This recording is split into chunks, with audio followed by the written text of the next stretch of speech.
Let's begin. Are you a pelican? Does this look like your house? Is this your idea of fishing with friends? Do you use your feet as fishing hooks? Are you your own boat? Do you have webbed feet? No, I mean like a... That's the one. Do you want this in your favorite lake? Yuck, yike. No thanks, mister. Regardless how you answered, you need to be licensed and registered because it helps local conservation efforts protect the very natural resources you enjoy boating and fishing in for generations to come. Do your part at takemefishing.org.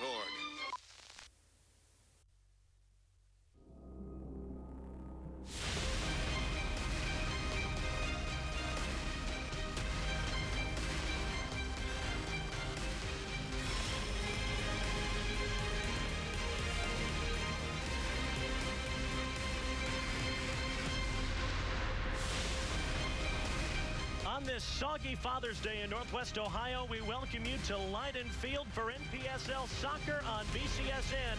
Maybe the biggest name in NPSL, Detroit City FC, comes to town to take on Toledo Villa. Welcome in, everybody. Mason Lowry with you alongside Chris Black. Great to have you with us. It has been a really trying first season in NPSL play for Villa. Just 1 point from 7 games, still looking for their first victory, and with Detroit City in town for this one, not getting any easier. Yeah, this is going to be one of those situations where, hey, you know, we can learn from what they do as an organization. They're obviously successful. They're at the top of their game. They're at the top of the crowd. What can we take from this game around the game and then on the field? What can we accomplish today to keep moving forward and test ourselves against one of the best? Detroit City FC, 5 wins, 1 defeat, 2 draws. Villa 0-6-1. On its face, this seems like a big-time David versus Goliath matchup, but DCFC better watch out because Villa, they've got rocks in their pockets. Kickoff just moments away on BCSN. We'll be back to Leiden Field right after this. Sophia has always dreamed of becoming a director. Hi, I'm Emma from production. You can follow me. This is what we had in mind for the closing number. It's a miniature. The final's going to be amazing. Can it be yellow? Brilliant. All the special effects shots are being filmed with the green screen today. I love you. Cut. That was good. Moving on. And that's a wrap. Your movie is going to be amazing. Toledo Library's open stories, not just books.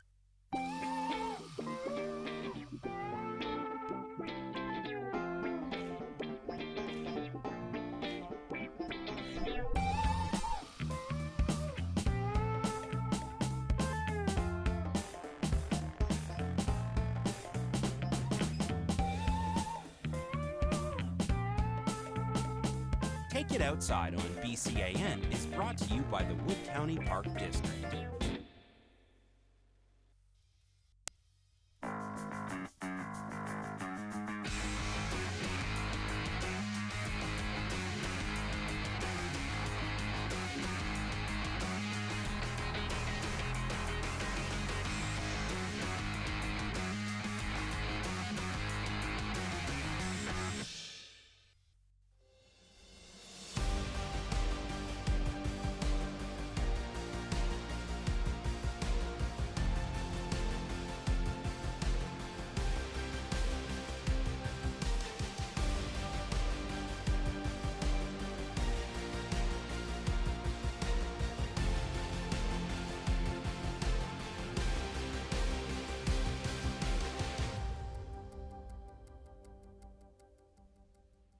Are you at a crossroads in your career? Adult Education at TPS can help start your career as a licensed practical nurse through the Practical Nursing Program. Receive clinical hands-on experience at various care centers throughout the community, providing basic care under the direction of registered nurses. Earn up to $22 an hour. Coursework may transfer to four-year colleges where you can further your career as an RN.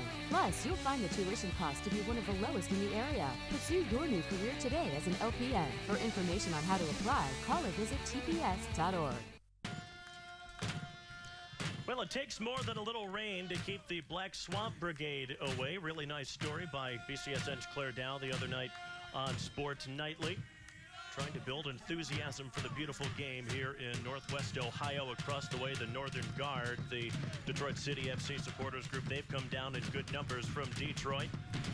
There's your starting 11 for Toledo Villa.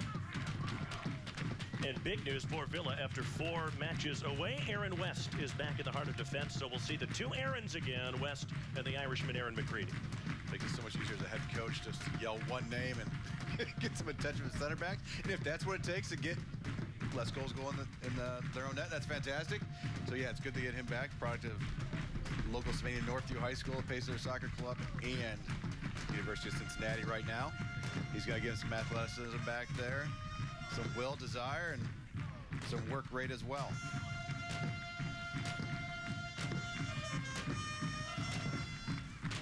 Toledo Villa will break their huddle.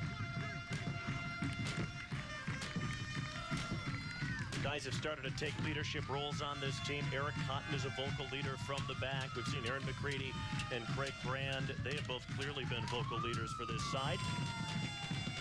But it's going to take more than a lot of talking if you're going to get a result against the likes of Detroit City FC here this afternoon. The game is on. DCFC in mostly white, Toledo Villa in all black. A reminder, NPSL Soccer on BCSN brought to you in part by Directions Credit Union.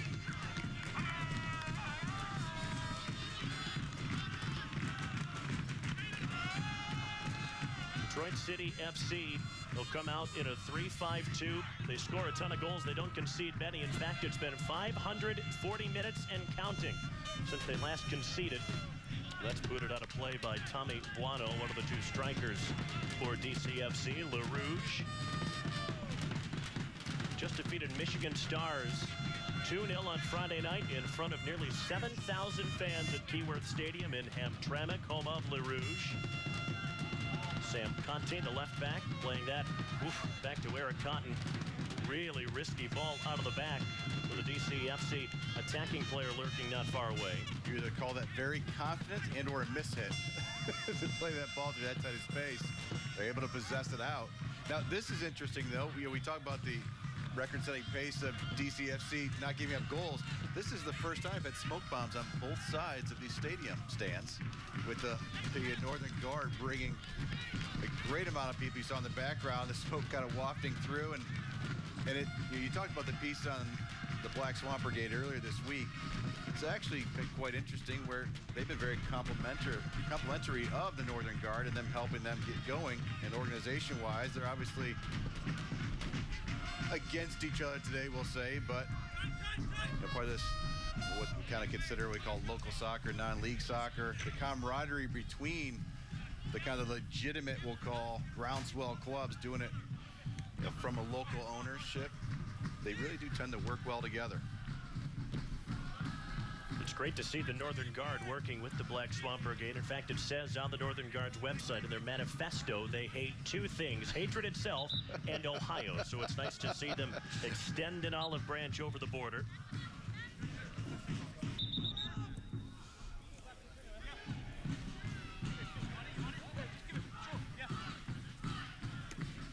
One big tactical change for Toledo Villa coming into this match. We saw Colin McCourt, who, generally speaking, is a center back or defensive midfielder, play up top. That's where he was on Friday in Villa's 4-1 defeat to AFC Ann Arbor. He has now dropped back into a defensive midfield role, a little more familiar for him. And the much smaller Caleb Gibbons now, wearing number 7, will play in that number 9 role. Yes, they went from more traditional build in McCourt of a high target player. More traditional build, but you said playing out a role. But we thought he did a nice job holding up play very well, combined, gave it a little different look from what we've seen prior. But now Gibbons will give you a little bit more maneuverability, a little more creativity on the ball, a little more flash. So maybe thought process there. If he's up higher, he might receive the ball in a more dangerous position and give them more opportunities on goal, which Villa really has been searching for. Not just that final ball, but just the opportunities to get to that final ball. So maybe him in a higher role might help. He did really well. We saw him do really well here 2 weeks ago off the flank, partnering with Kirchhoff Sleet when he was the high target. So we can see Gibbons from a high target himself today. Cyrus Sadie playing that forward for Danny Deacon. The runner up ahead is Tommy Buono. Short sideways ball for Will Perkins. Played it just behind the run of Cyrus Sadie, the only original Detroit City FC player still with the club, going on season number 8 with Rouge.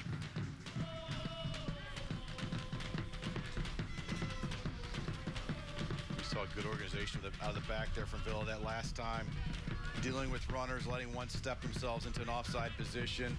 Then right away we saw afterwards West Arm was up in the air pointing. They're organizing again to make sure they're set for next time.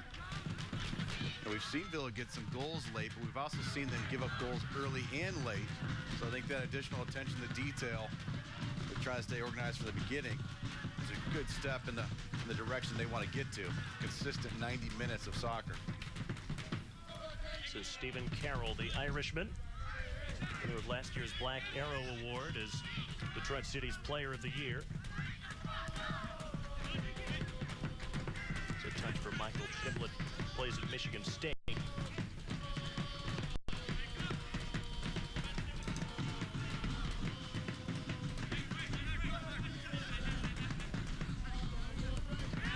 That's Carroll. Little touch for Pimblett.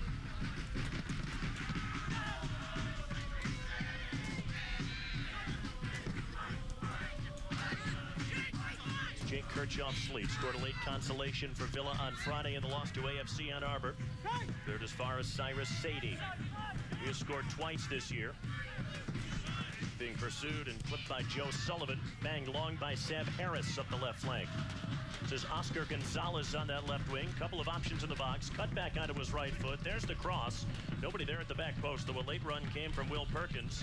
And it's shouldered up for a corner by Sam Conti.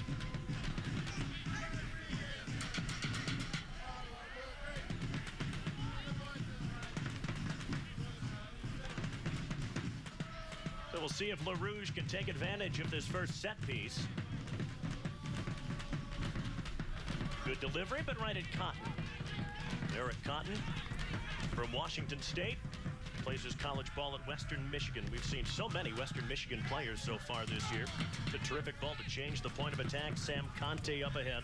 This is Joe Sullivan, who had a marvelous career at Bowling Green, but that cross, nobody in black to be found, and it's smothered up by Owen Finnerty. Just finished up a terrific high school career at Detroit Catholic Central. He will play at the University of Michigan. That was good for Toledo Villa. We haven't seen them be able to really connect into bigger balls like they did right there. Often happy to hold and not given the space really to get out on the bigger ball. So they found a nice bigger ball to change that point of attack quickly, then up down the line. Sullivan obviously wants that ball back from his cross in. But just the fact they're able to find that ball really does well for their future in this game.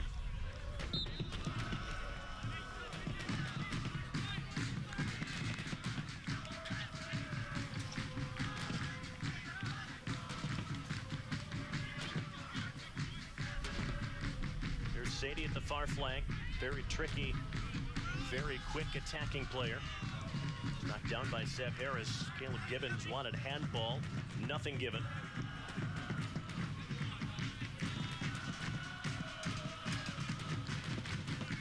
Gonzalez playing in kind of a left wing-back role, but a terrific attacking player at Illinois Chicago.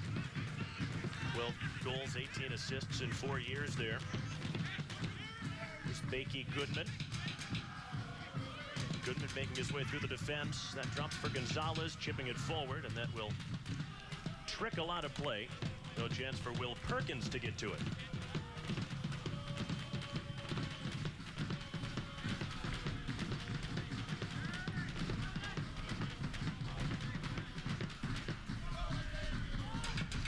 Cotton has played well so far this year. Not really at fault for any of the 4 goals that were conceded on Friday. It's a free kick as Tyler Green was taken out. It's a family affair today, by the way. Tyler Green, his brother Roddy Green, on the bench for DCFC. Here in the West, confident stride forward, able to pick out Gibbons. Kirchhoff-Sleet had a touch. One of the few real forays forward for Toledo Villa. Gibbons turned a corner but lost his footing, and it's a goal kick for Rouge. Caleb actually drifts to the outside, so it'll be interesting to see as this game's on. If he keeps drifting to the outside, how do they take advantage of that inside high area? This might be a situation. He'll drift, and then another runner's going to have to slide centrally, whether that's Kirchhoff Sleet coming from the right side or one of the guys coming in from underneath. So Brandon Moore elevated roll. Maybe he's the one that might attack that space late.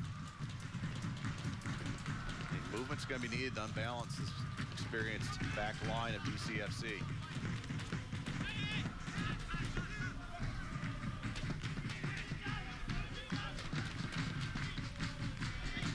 Tyler Green has had a good start to the season. He's appeared in every game at right back. That's a terrific ball forward for the run of Kyle Morton. See if Morton can get the cross in. It's low, and it's dealt with by Oscar Gonzalez. Able to chip it away, but only as far as Green. This is much better from Toledo Villa.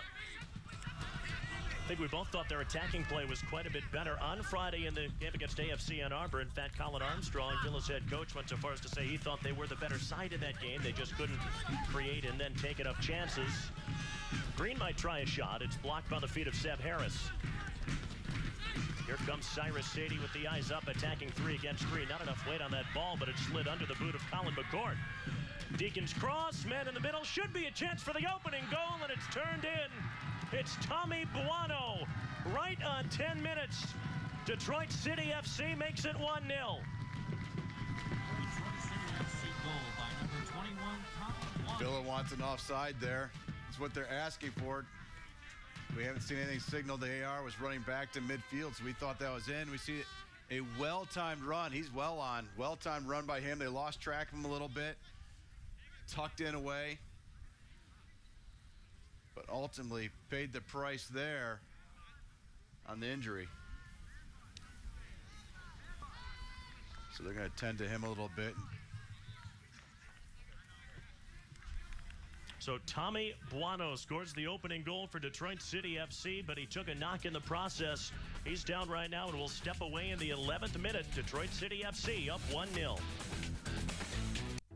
I'm a lawyer in the Toledo area and have been there sort of a long time. I do a lot of real estate, business related, and then estate planning for, small to mid-sized businesses. Jim and his staff have really come to utilize a lot of the services that we have, whether they're checking, savings for liquid funds, loans, lines of credit, pretty much the whole gamut of the offering that we have, they've taken advantage of. The convenience factor is good, and we've been real pleased with how that's worked for us.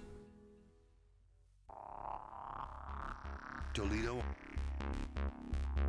On Saturday, August 3rd, feel the thrill of WWE Live with the Universal Champion. The age of Rollins is here, and we are going to burn it down! See Seth Rollins and Baron Corbin live for the Universal Championship. And Becky Lynch takes on Lacey Evans for the Raw Women's Championship. It's the WWE Live SummerSlam Heatwave Tour on Saturday, August 3rd. Win a 4-pack of ringside tickets at BuckeyeContest.com.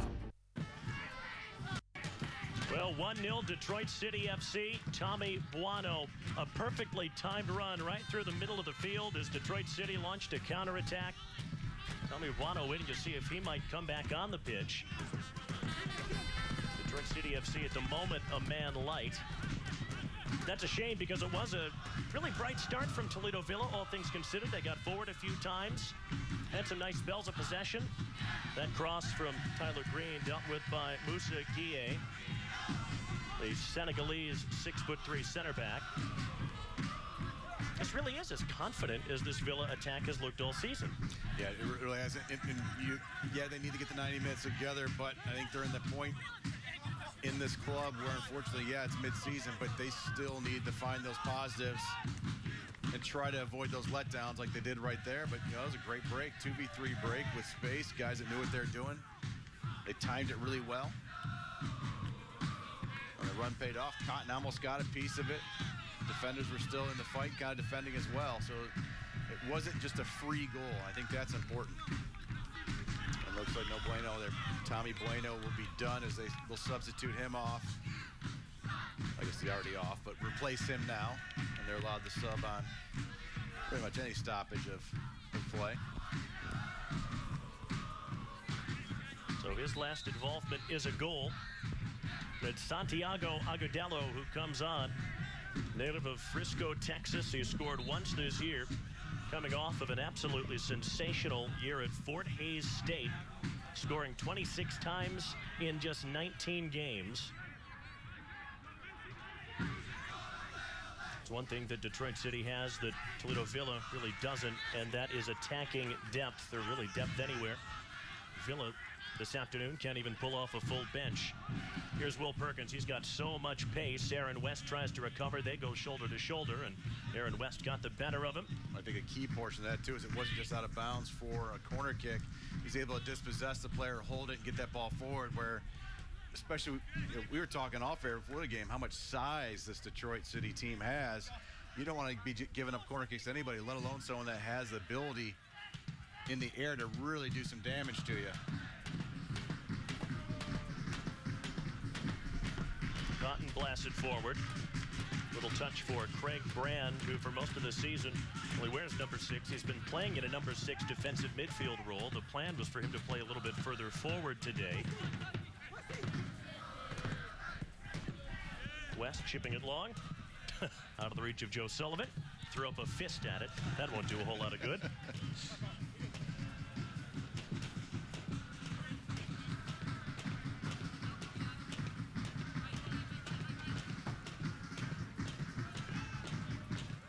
Throwing back to Owen Finnerty. Made his first appearance for Detroit City FC not long after his high school graduation. Hasn't had really anything to do so far in the opening 15 minutes. Agadello with a header. Headed back to him by Danny Deacon. Agadello will try and get the cross in. It's blocked behind for a corner by Aaron McCready. McCready having to adjust to playing with Aaron West alongside him once again. We've seen Colin McCourt play as the other center back at times this year. We've seen Hunter Gibbons, who went off injured in the second half against AFC Ann Arbor on Friday. Had Pace Thomas with one start and then coming in for an injured player for his about game and a half. 4 at center back for Villa.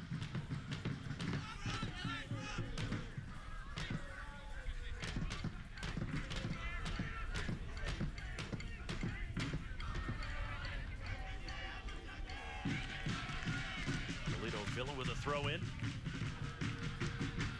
When you talk with Colin Armstrong, he talks a lot about trying to build a successful culture with this Villa team. He doesn't want this Villa side to just play kickball. He wants them to build from the back. He wants them to play good, attractive, attacking soccer. And slowly but surely, you feel like they're getting there in these last couple of games. Yeah, they really have been able to knock the ball around really well. I think the question is going to come down to which opponents allowed them to knock the ball around in their own third, as they kind of laid off a little bit. And then when there was some failure, was it because their opponent was pressing? And when their opponent pressed, the next question is, was Villa able to recognize that pressure and then take advantage of the space opening up in behind? Because if they can make that next step, that short play, drawing defenders in, getting them out of position, opening up space in behind, and then make them pay for it by getting that ball in there, that'll make all the difference. We saw that earlier with the big ball across the field and then in down the line, which ended up not resulting in a goal, but it was an opportunity. And we saw it last Friday as well. Finding then all of a sudden the 20, 30-yard ball starting to open up a little bit because they were possessing well in their own defensive third. But it's always tough because you're going to have letdowns. You're going to have an own goal quite possibly from putting the goalkeeper under too much pressure or a field turf slip or something like that. But if you're going to try possession, you're going to have to be really, really consistent with the message. But then also you're going to have to realize when it's not on, it's not on. You got to go. Well, there's been space for Villa to play really for the first time in any of their 3 and now 4 home games this year. The trouble is there's plenty of space for Detroit City FC to play in as well. that is true. That is true. I think talking to yourself and also Ian Graham, covered the FC Indiana game where FC Indiana really played with the 4-5-1 with just the one high target, and then they sprung quickly in a hurry. And you could get away with then really holding off and defending as a deep block before then taking off, just leaving that one high target. And there we get a mental mistake. I'm guessing someone had a bracelet or something on. The official called him out for it. So they're going to have to play short until the official waves them back in. That's the last thing that Toledo Villa needs right now. It's Colin McCourt who had to go off. Back to Guillet. Cyrus Sadie. Pimlet, well read by Aaron West. It's a nice turn from Jake Kirchhoff's lead, though it was a turn like that and kind of a heavy touch that led to AFC Ann Arbor's second goal on Friday. Scored with relative ease by Will Eske.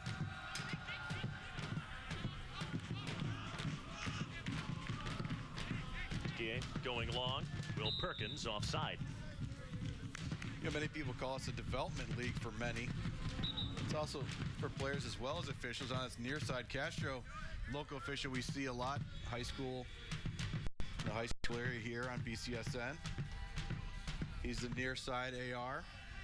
Had a wonderful call, not calling offside on the goal, because he was right. Those football field lines let us see the replay, knowing that he was correct on it. Great positioning. He got it right. But these officials are developing as well.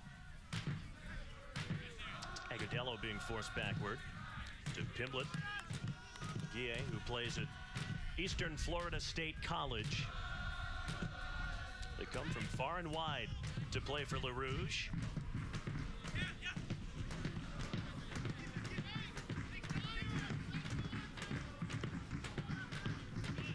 And why wouldn't you? The success that they've had over the last 7-8 years.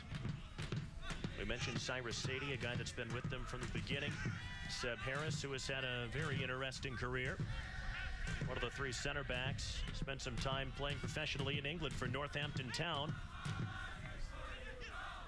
Danny Deacon, 6 years in the Sheffield United Academy, and so on.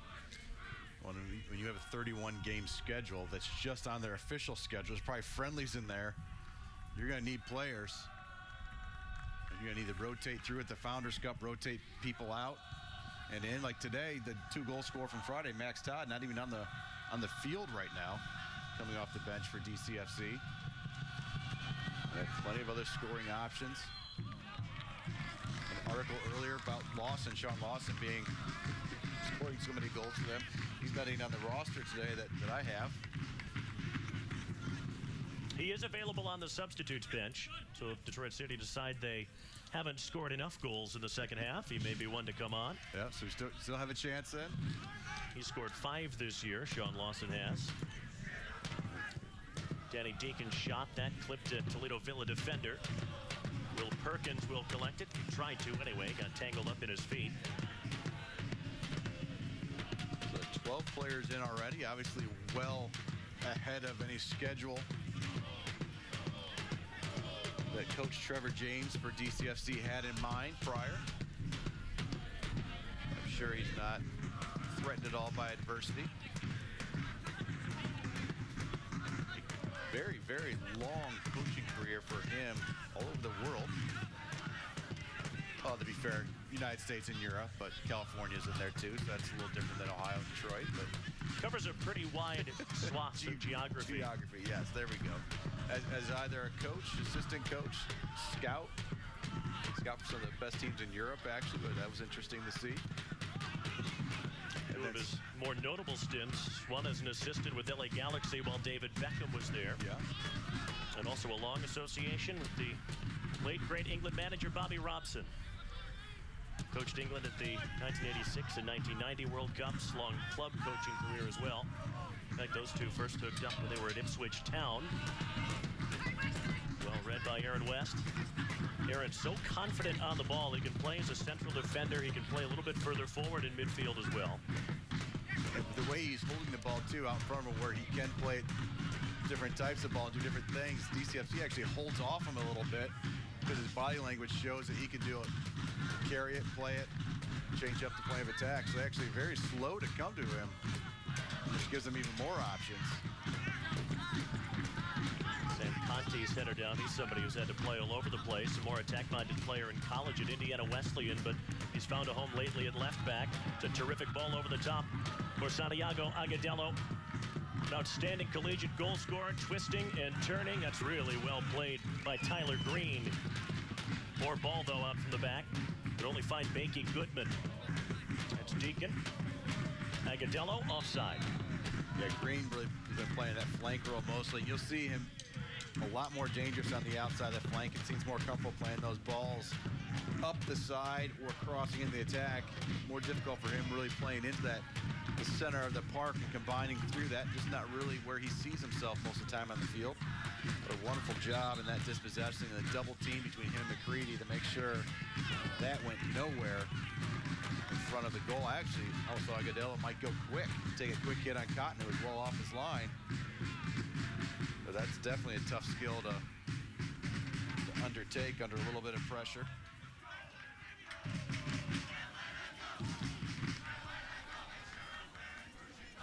Detroit City FC always buzzing around. They get forward so quickly, and there's just so much talent and pace out there. There's Will Perkins on the right, looks to line up a shot. Cotton palms it over the top. That was a terrific effort from Perkins, a better save from Cotton, and it's a corner for DCFC. Yeah, that was well saved by Cotton. We've seen him make really good reaction saves, and that's one of them right there. He's able to redress that ball over the bar. It's a little bit wet, so you always have to be double sure on what kind of a touch you take.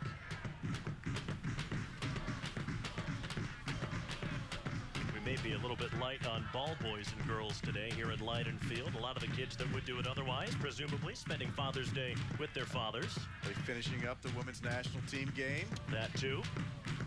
Coming out here. Gonzalez delivery knocked down to the box and taken at the back post by Eric Cotton. I think there was a foul in the build-up to that anyway. And this game's been played pretty, not out of control up and down, but pretty quick up and down. Still playing possession, both teams, but they're moving pretty well. So it's not like it's the ball stuck in one place and really slow developing. So you're going to have a little harder time chasing the ball as well in a game like this. Chance for Caleb Gibbons to serve another ball into the box. Sent it away by Guillet.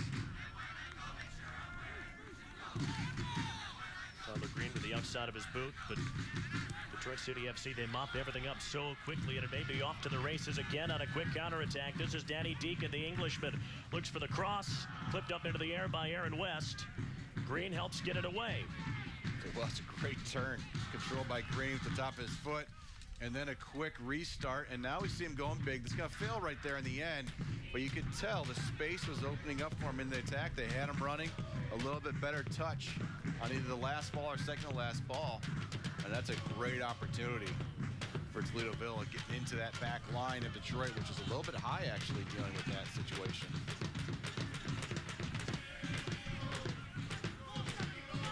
Seeing Sam Conti, the left back, get forward a little bit more often than we're used to seeing. That's a nice ball played through. Might pick out Kyle Morton, who made a nice run through the middle. But Guillet covers so much ground at 6'3" and awfully quick. This clearance, though, knocked down by Jake Kirchhoff-Sleet. Little touch for Joe Sullivan. Couldn't link up with Craig Brand.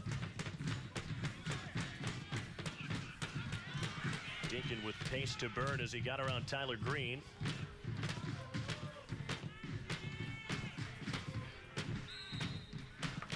Goodman was there, but a foul going the other way. It's a free kick for Villa.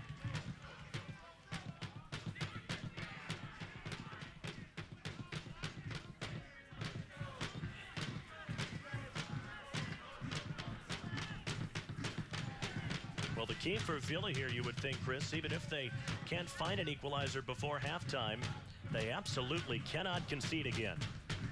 Yeah, that would be from obviously getting the game more towards unreachable, but also from a mental standpoint, psychological standpoint, you get this game to 1-0 at halftime. Obviously a big difference. You don't want that, oh, here it goes again feeling. Also, you know, if they could get rewarded for good play, that'll take a lot off their minds as they go forward. They've been very close to breaking a couple of great opportunities. They've had a couple of great opportunities as well. They're still missing that final ball or that final run.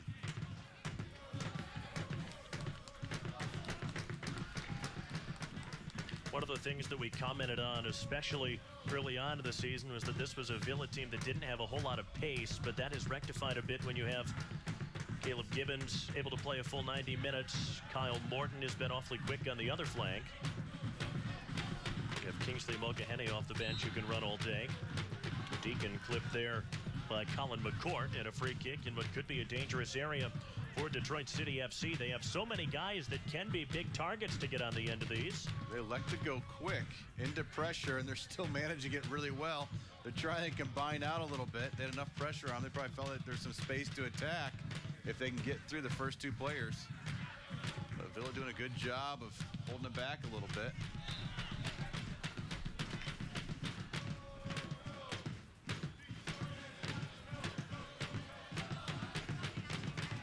Toledo Villa this year, they've scored just 4 times while conceding 20. Only 2 of those goals they have scored have come from open play. 2 scored by Josh Dickinson, who's not available today. 1 by Guy Albuquerque, who is not available today. And the other from Jake Kirchhoff-Sleet, laid on against AFC Ann Arbor 2 days ago. And that was actually a wonderful goal from him. Great personal effort. It's a good feeling for the club as well. Like they felt they were rewarded for working hard late in that game. So they've had a couple late game goals. Also down against FC Indiana, which bodes well for them going forward, knowing that they can score late. They just got to get there late in the game when the game's still within reach. Court with a bit of space to come forward. Here's Caleb Gibbons, who's pulled out wide to the right. He's earned a throw in. Green and McCourt here getting some time on the ball. It's going to be tough to play anything long through the middle because this is a Toledo Villa side that is not very physically imposing as that falls to Owen Finnerty. We've got center backs, the 6'1", Stephen Carroll, and Musa Guillet at 6'3". They go again with Deacon, who is onside. Agadello is up there with him. Gonzalez coming forward as well, looking for Agadello with the box. Couldn't make it all the way through to him because Aaron West is a guy that can win just about anything in the air. Kimlet for Gonzalez. Had to slide that through to Goodman. See if Agadello can get a shot away. Instead, it's a touch for Perkins, and Sadie checked his run. Goal kick.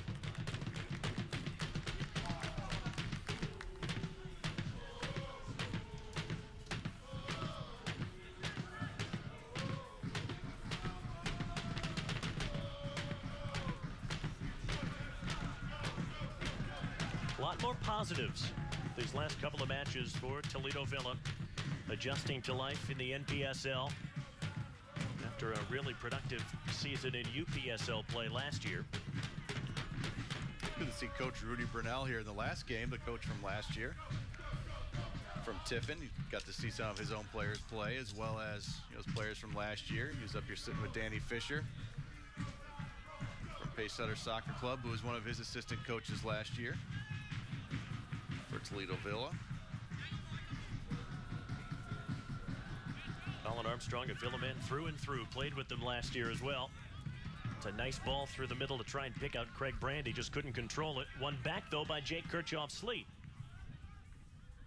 Gibbons a touch to get around Oscar Gonzalez. Gibbons has plenty of pace. That slid through. Gay plays it out for a throw. And that's really what Gibbons gives you on the outside. When he can get out in that flank, it's that turn on people and then find the space in behind and then either serving quickly or continuing his run to the goal. So dangerous in those situations. So maybe as that high target, him vacating that interior space, getting out wide, will open up that space for someone else to make a run into, kind of unbalance that back line. Kirchhoff-Sleet's touch was heavy. Well, they scored their opener, Detroit City FC did, on a counterattack where Villa lost the ball in the attacking third. Here's Agadello coming up the right, sliding that through. He was looking for Perkins. And Agadello chopping down Aaron West. They made that comment about the attack on the goal. They really do a great job of picking on the space in between a center back and an outside back. So as the outside back wants to always be attacking, they're always in that late recovery mode, and you can see their space in behind that area they're trying to recover to.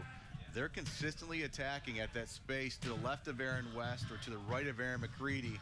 So Tyler Green on the right side, Sam Conti on the left side really need to tighten up quickly to close up that space, or the options are going to continue to run. That's actually how they set up their second goal against Michigan Stars as well, was just picking up in behind those outside backs and playing dangerous balls in there.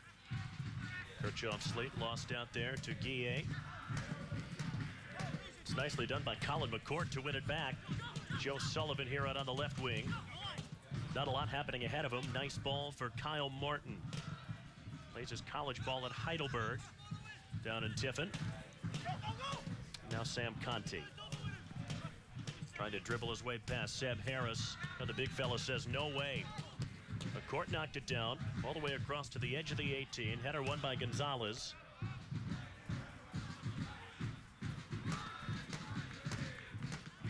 Gonzalez has had a really good first half, playing on the left side of the field. Intended as a wingback, but he's getting forward a ton. And Gibbons' chance for the shot. Good save by Finnerty down to his left. It's the first shot that Villa have put on frame here, and looking for another one.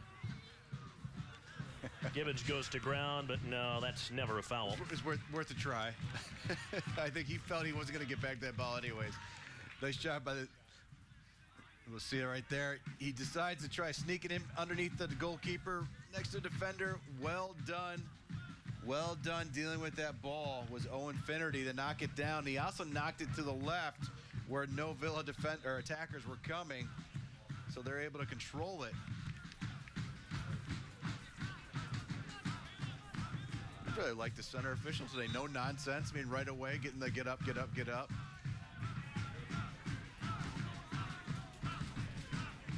Never ideal situations for officials anyways with a wet pitch. They're worried about falling down just like the rest of the players are, keeping their feet footing, but also keeping their eyes on the play.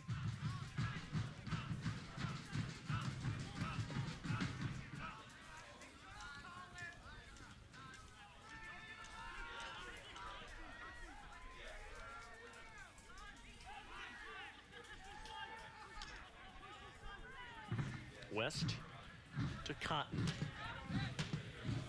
One of the things that is changing slowly but surely for so long this year, and really the first 2 or 3 matches that we saw here, Villa's first look was always to pass backward, go back to Eric Cotton and build from there. Trying to get forward a little bit quicker now, which is good to see.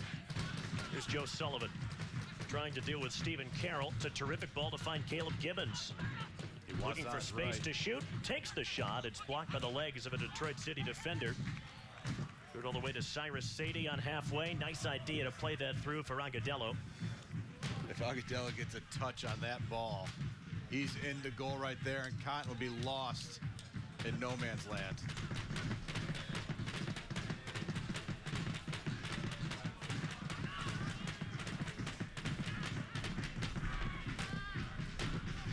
Aaron West is useful as being that first option instead of Eric Cotton, because we know how well Aaron West can just spray passes all over the field.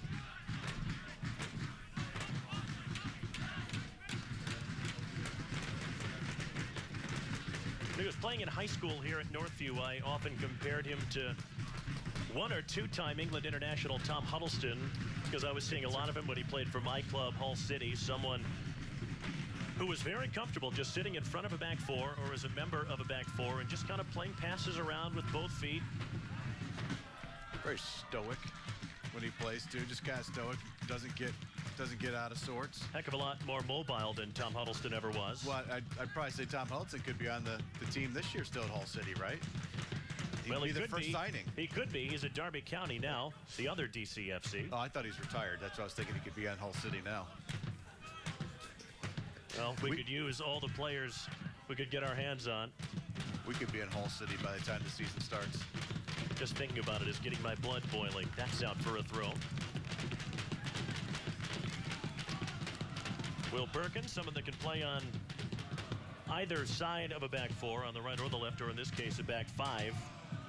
Made 6 starts at Michigan State last year.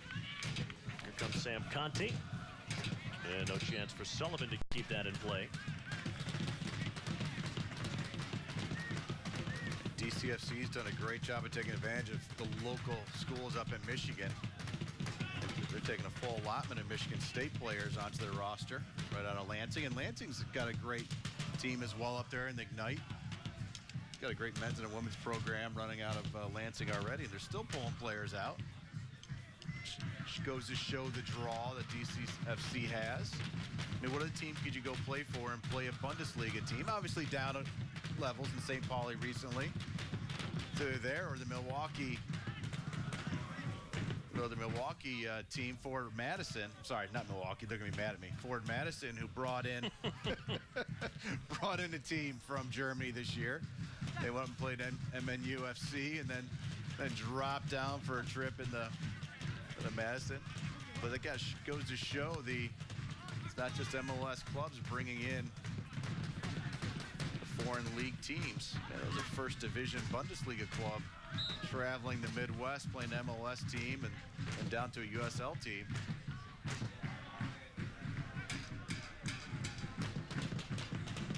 I think St. Pauli, very passionate fan base. They probably appreciate what DCFC's built. That fits perfectly their mindset. Not the biggest club at St. Pauli, not the most successful recently, but one of the most dedicated fan bases for sure. McCourt's going to get in the book there.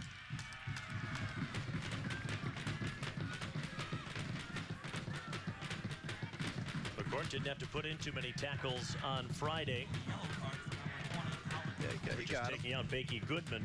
And he had a tackle earlier that official took some issue with. So I think that was well earned. And far enough away that it's not really a situation where you're giving up a final ball.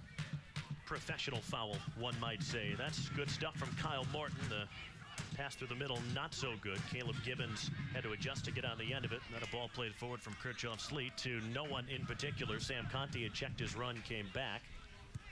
That Michigan State connection, by the way, between East Lansing and Detroit City, in large part thanks to Ben Pierman, who was an assistant coach at Michigan State and head coach for a while at DCFC.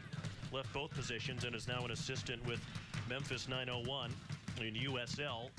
And really, that kind of move is the aim of just about everybody that plays in NPSL. You're either staying fit for your college season or you're just out of college hoping to catch on for your first full-time professional contract. It applies to coaches as well.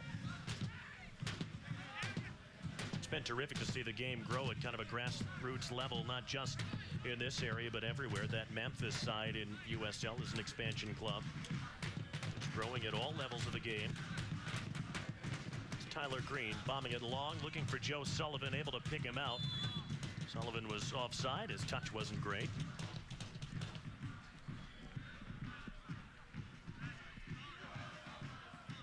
Detroit City FC, of course, will be playing an NPSL Founders Cup this fall with some big-name clubs. New York Cosmos comes to mind. Maybe the biggest of all clubs in North America, the United States anyway, when you look at the history of the men's professional game. Even if you don't know soccer that well, you've probably heard of the Cosmos in the days of Pelé and Beckenbauer, Canalia. See if Villa can create another chance or two in the last few minutes of the first half. It's Jake Kirchhoff-Sleet. See if this midfield can dictate things before halftime. McCourt sliding it forward for Craig Brand. Green making a run from right back. Pretty static off the ball right now for Villa. That's a nice ball played through, though. Joe Sullivan looks for the shot. It was blocked by Seb Harris. Bouncing in the box and plucked out of the air by Finnerty. That's a situation that Villa needs, though. A ball spinning up in the air. And I don't think that Villa doesn't realize that ball's live right now. Now they do. He dropped it onto the ground, fumbled it. It bounced twice. That ball's live on the ground. But need to follow those. Just try to get a slop goal. Put the goalkeeper under pressure. Make Finnerty make a mistake, as he just did there without pressure.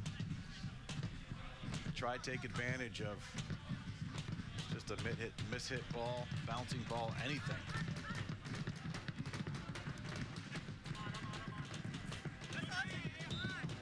Yeah, it's going to be fall on the ground right there. Sullivan got nicked in the back of the leg.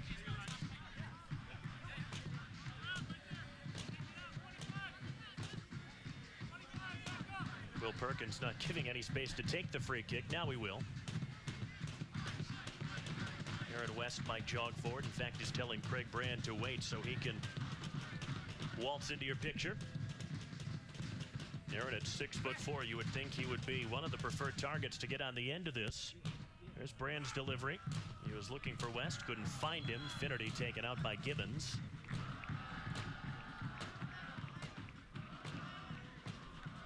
Caleb Gibbons, by the way, should have fresh legs. He only played the last 10 minutes or so on Friday. It was very dangerous in his 20 minutes. Or 10, sorry, did you say 10? I lied. Gave him more, I guess. He was so dangerous. Came on in the 82nd minute, I believe. It seemed like 20 minutes he was so dangerous. How's that? But no, you're right. He ended up with a short run. Puts a free kick and maybe a booking for Craig Brand. In the end, not a yellow card, just a talking to, you were saying? Yeah, I was going to say, he was super dangerous in that area. Granted, he's got the advantage of people being just a little bit fatigued and tired, but he's an exciting player anyways. And as one of the younger guys out there, you figure the older guys are expecting him to run anyways. But he did a nice job of putting a stamp on the game right away. Had some opportunities, got forward, looked good on the ball. So he responded well to coming off the bench. That's always difficult, for players when they're hoping to start anyways, assume they're going to be starting. So how do you react to that disappointment? Do you come in, do you battle right away? And he did. Caleb Gibbons climbed the ladder, won that header, but nobody within 30 yards of the ball for Toledo Villa. Here's Deacon looking for options. This is Perkins running on the right. This will stay in play for him. See if he can get the cross right. Agudelo in the box. Cyrus Sadie, a short option to his left. Send it in on the left foot. Dealt with by Aaron McCready. All West could do was pop it straight up into the air. Knotted down by Michael Pimlett. But it is a Villa throw-in. You would think maybe a couple of minutes of added time for the goal and the injury to Tommy Buono. Yeah, you definitely think that's going to get you up to 2 minutes between that and the yellow card, which actually is pretty quickly awarded, but still it's a little bit of time. And Buono has his stuff off, which he can't come back in anyways, but the good news is he's still here. You see someone go down for as long as he is, you're concerned, especially if they end up leaving.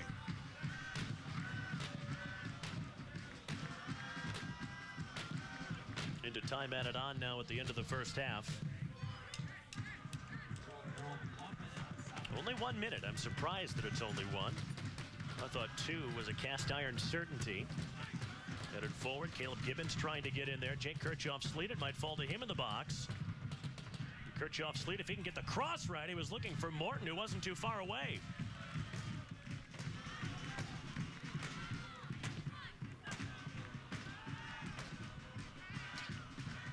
Oh, cheeky little handling in there by DCFC to keep that ball alive.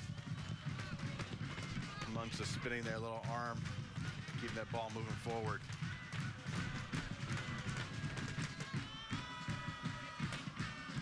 You think at this point DCFC is just trying to hold the ball back and maybe send it in long once, but no chance. Whistle takes that option away.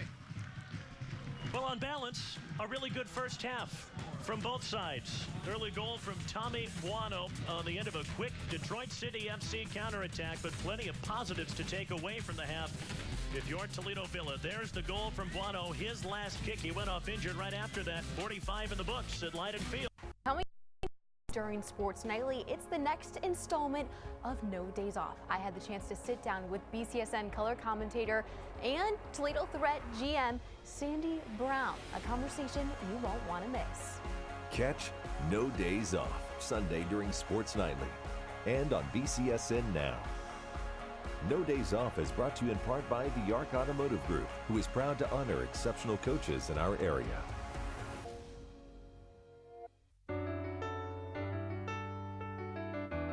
We're about to surprise Maria Herman in her German class. She has no idea that we are here. My son made a complete turnaround. I hope that parents would say that I love their kids, and I think most of them would. Charlie's Dodge Chrysler Jeep Ram is proud to support outstanding educators.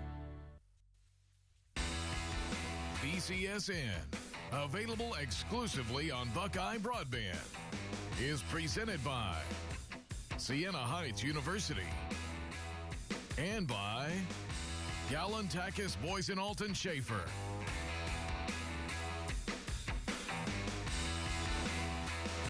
Give your home's interior or exterior an update with a new Mastercraft door from Menards and save with 11% off everything. Mastercraft is the name to know for top quality doors. Menards carries beautiful doors to fit the style that's right for you. Choose from our huge selection of stock doors or design your door your way with our door designer in-store or on Menards.com. Save big money with 11% off all Mastercraft doors at Menards.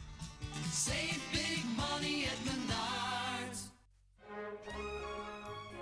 The Croswell Opera House presents its 2019 Broadway season. Visit downtown Adrian for an incredible season of live theater, including The Music Man, the Tony Award-winning Violet, the hit musical Sister Act, and the spectacular Matilda. Come to the Croswell and discover the magic of Michigan's oldest theater. The Croswell is located in historic downtown Adrian. Tickets are on sale now at croswell.org.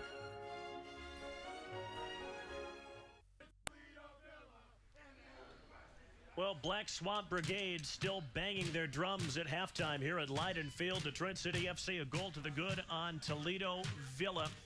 Mason Lowry, Chris Black, delighted to have you with us, and a happy Father's Day to all the fathers watching the Toledo area, perhaps in the state of Michigan, if you're a DCFC fan, and anywhere else around the world. So we take a look at first half highlights, and Chris Black, we've talked about it. This was a really positive first half for Toledo Villa in many ways. This, though, not one of them. There's the negative, which we talked in the first half about consistently having to change that back line. Aaron West back in there. McCready having to learn 75 different people's names of who's playing next to him. But it is what it is with injuries, and they paid for a little bit of disorganization. Beyond that, then they settled in, weathered the storm after that, and they did really well for themselves. A lot of dispossessing and quick restarts on the back, which Tyler Green did right there. And that's a big difference, I think, for this Villa team, is going forward in a hurry when it's on. But still, Cotton keeping this at 1 with a phenomenal save, pushing that ball up over the top, allowing some good opportunities into the Villa side going forward, which we've seen a very, Caleb Gibbs, we knew he's very dynamic in the attack. He's been very effective, very active, a lot of movement. Some other changes on the lineup as well. Haven't ended up in a goal yet, but they've ended up in great soccer and some attacking soccer, which we've been very happy with so far in this half. So Tommy Buono's goal is the difference. It's Detroit City FC 1, Toledo Villa 0 here at the half.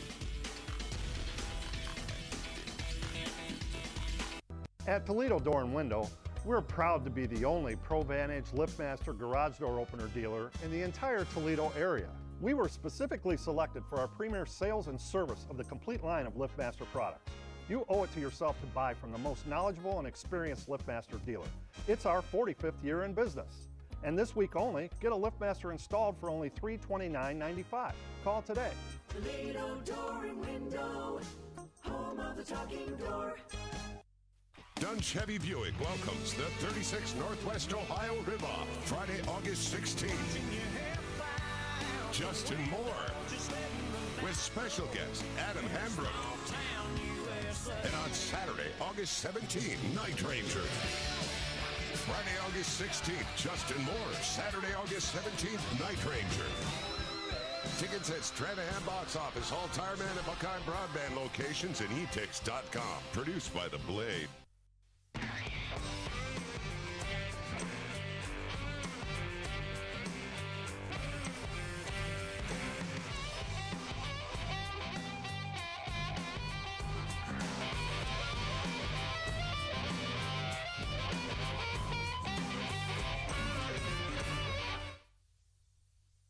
Recent storm damage turned your roof into this? We've teamed up again with Seagate Roofing and Foundation Services for our Directions Credit Union Roof Rescue Sweepstakes, part of our Living Local Toledo Home Makeover Series. Enter now at buckeyecontest.com and let us know why you need a new roof for a chance to win $3,000 toward roof repair. Brought to you by Directions Credit Union, the HBA, and Buckeye Broadband. Call now for your free estimate. 244-LEAK Seagate. Why M&M Heating and Cooling? About 10,000 customers trust us every year. Our huge, well-stocked parts warehouse and installation. And as a local company over 30 years old, M&M Heating and Cooling knows how to give you the best customer service. It's air conditioning season. M&M can service your current unit or design and install high-efficiency units for home or business. We feature a price match guarantee and a 10-year parts and labor warranty. You can't find better value. Choose M&M Heating and Cooling today. Halftime here at Leiden Field. Father's Day NPSL soccer on BCSN. Tommy Buono's goal is the difference. It's Detroit City FC 1, Toledo Villa 0. Villa looking for their first win of the season. I'm sure at this point they would happily bite your hand off if there was a single point in it. Just one tie so far this year on the road at FC Indiana. So you look at the first half numbers, not a lot of shots for either team, but you and I were just talking about this off air. This Detroit City FC team, their reputation preceded them as being a team that played really, really good soccer. And just as a visual spectacle, this is overwhelmingly the best match that we've seen. I 100% agree. And you think about, obviously they have a great player pool that they're pulling from, but they're not using the select players for their top, we'll call 18 players every single game, because they are having to space them out. That's even more impressive for the job that their staff does, working through all these players, including them, keeping them hungry, but also putting a phenomenal brand of soccer out on this field, knocking the ball around the way they have and attacking the way they have. I mean, I've loved them picking on the outside backs, because that's what you should do at this point. And they're just doing it so organized. They're not forcing it. They're not just pumping balls in, hoping for the best. It's been fun to watch. Colin Armstrong, I would think, in the locker room for Toledo Villa, the happier of the two bosses. You see Trevor James with his team still out on the pitch, looking a bit more animated than I would imagine Colin is right now. Yeah, I would imagine that as well. And you think about expectations, and expectations are so difficult to put on yourself, and it makes things so much more difficult than it should be, instead of, just worrying about the right here, right now. Let's get this game done and concentrate on the little things. But they have played great soccer so far, which has been impressive. They've got the 1-0 lead right now, and they've been used to getting shutouts. Now, at what point does that become a little bit of pressure if they're hanging out at 1-0, 1-0, 1-0, 1-0? And, oh, by the way, Toledo Villa, this might be the first game that they're out shooting the opponent. They're up 4 shots to 3. They put 2 on goal. A couple things could go their way. And they're sitting in a fantastic position going forward in this game. So it's halftime here at Leiden Field. You're watching NPSL soccer on BCSN. It's Detroit City FC 1, Toledo Villa 0. We'll be back.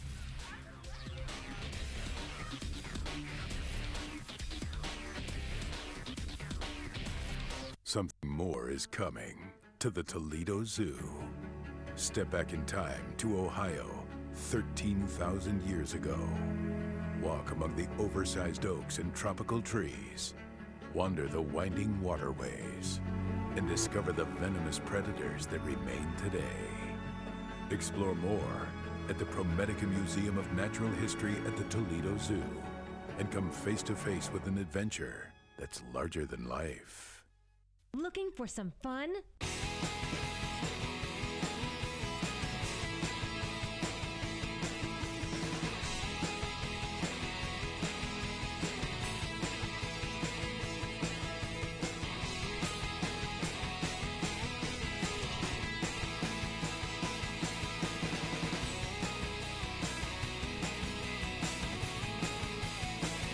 Bring your family and friends and have a ball at Southwick Lanes.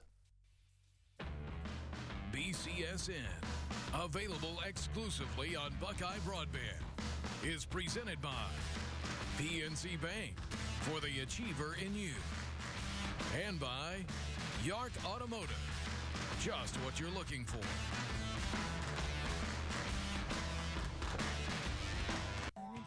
The next Live from 201 Morris, the Amelia Earharts.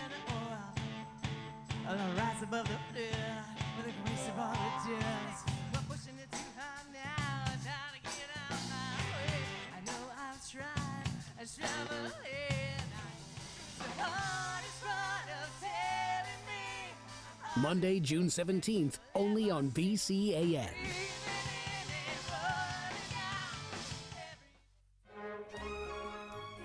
The Croswell Opera House presents its 2019 Broadway season. Visit downtown Adrian for an incredible season of live theater, including The Music Man, the Tony Award-winning Violet, the hit musical Sister Act, and the spectacular Matilda. Come to the Croswell and discover the magic of Michigan's oldest theater. The Croswell is located in historic downtown Adrian. Tickets are on sale now at croswell.org.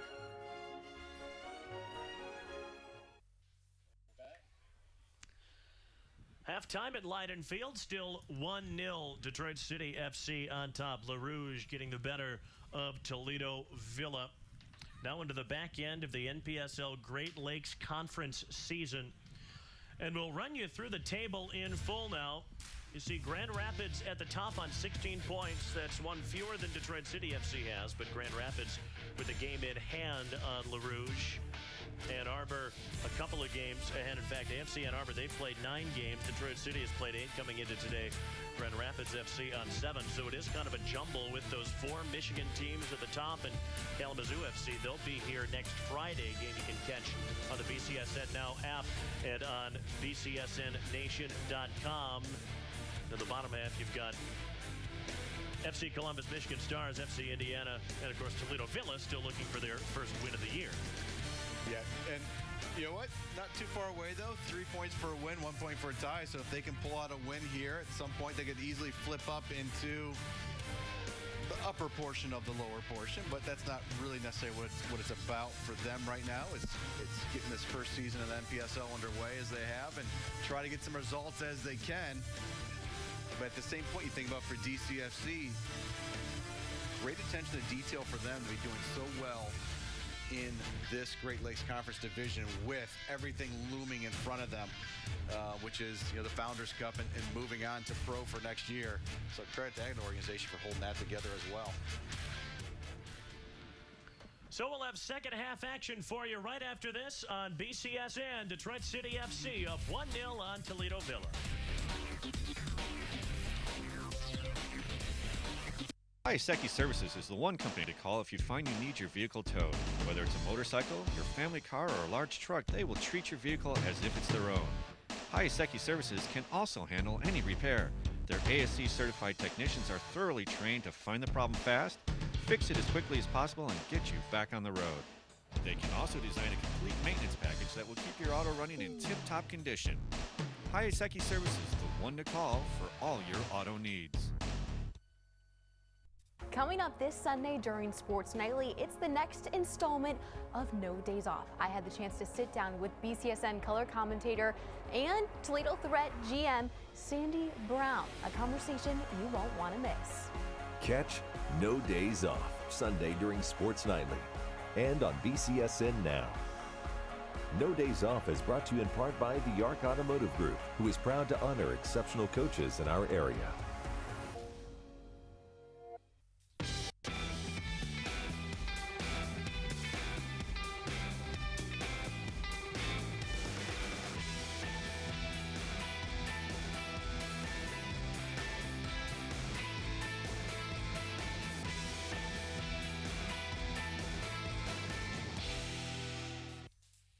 Has recent storm damage turned your roof into this? We've teamed up again with Seagate Roofing and Foundation Services for our Directions Credit Union Roof Rescue Sweepstakes, part of our Living Local Toledo Home Makeover Series. Enter now at buckeyecontest.com and let us know why you need a new roof for a chance to win $3,000 toward roof repair. Brought to you by Directions Credit Union, the HBA, and Buckeye Broadband. Call now for your free estimate.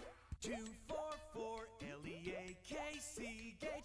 Hello, I'm Matt Janowicki, the owner of Ace Appliance Service. Our family-owned and operated company has serviced over 100,000 major appliances since 1992. Ace has over 20 service vehicles that can provide you with fast, efficient service on your schedule 7 days a week. We also offer evening and weekend service at no extra charge. Call Ace Appliance today and receive our 25% off discount coupon. Then just say, Hey, Ace, we need it fixed right away.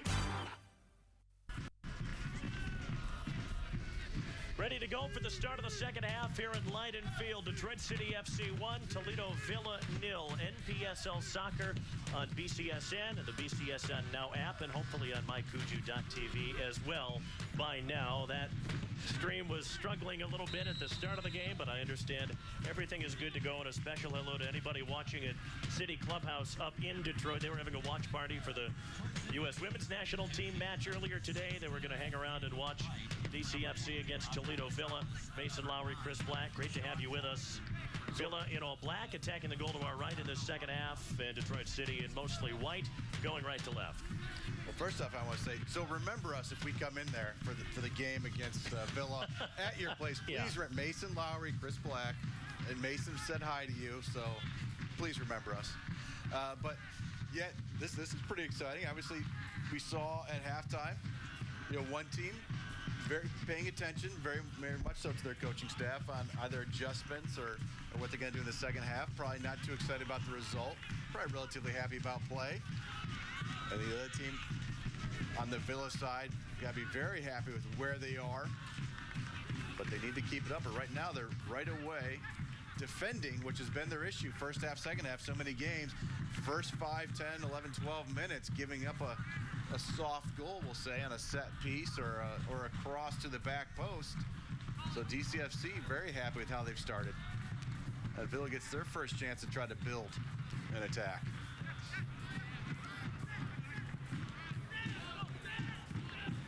Detroit City has made a couple of changes already. We mentioned Sean Lawson, their top goal scorer in the first half. He is now on. He scored 5 times this year. He's number 9. Number 16, Daniel Wright, is out there as well. Looks like Agudelo was already gone off. He came on to replace Tommy Buono, remember, in the first half. Oscar Gonzalez, I think, the other Rouge player to make way.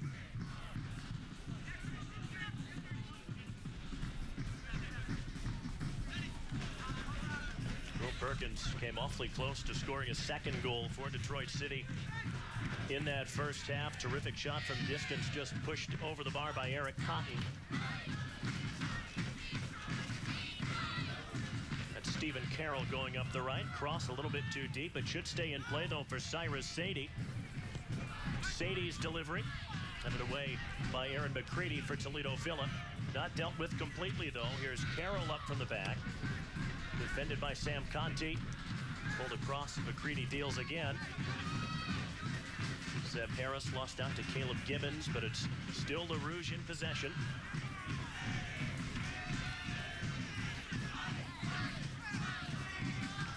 First couple of touches, impressive there from Sam Conti, bashed forward by Detroit City FC and all the way through to Eric Cotton.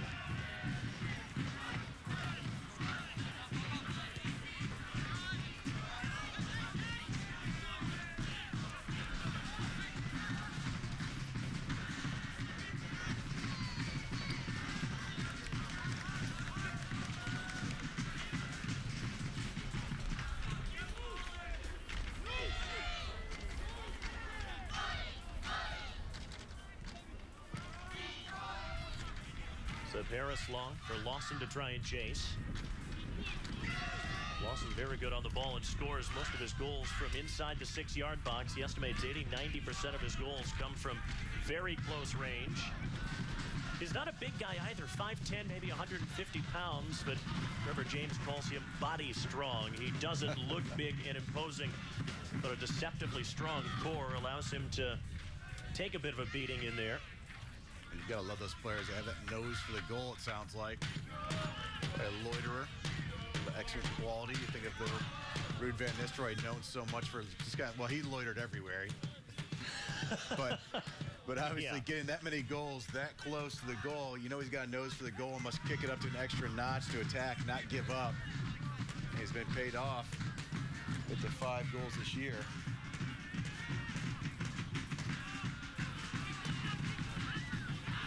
Tried to leave that for Daniel Wright, who just came on.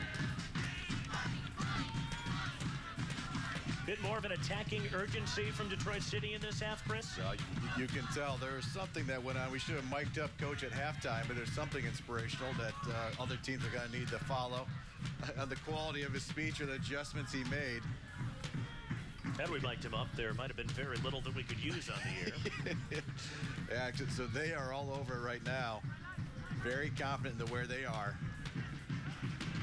and attacking. So now it's up to Villa to try to take advantage of a mistake, which there almost was right there. got to take advantage of the over-exuberance, quite possibly, of DCFC putting people forward. Becky Goodman, nice ball slid to Will Perkins on the left. That, I think, just crossed over the byline, and it did. A goal kick for Eric Cotton. The AR right on top of that, same as the center. Get that call made. I think Tyler Green kind of hobbling up, but it looks okay now.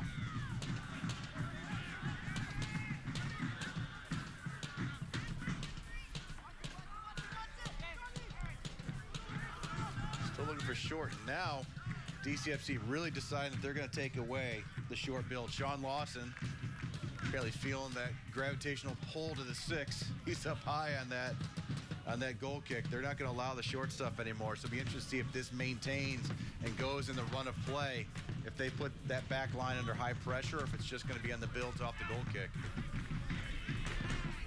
Colin McCord taken out by Danny Deacon. Danny's in his 3rd stint with DCFC. We mentioned in the first half he spent 6 years in Sheffield United's academy. He was released at age 18. Ended up as a 3rd-round selection of Orlando City in the 2017 MLS Super Draft. Spent a year with Orlando City's B team, who then took a year off to kind of figure out where they fell into the American soccer landscape and where they might play in the future. Such a talent, not very big, but very quick, awfully strong, and really good with both feet. And speaking of strong, here's a strong run from Sean Lawson. Even stronger tackle from Aaron McCready. Well-timed tackle. Actually, most of the Villa probably, as I did from my angle, but we've got a bad angle on that.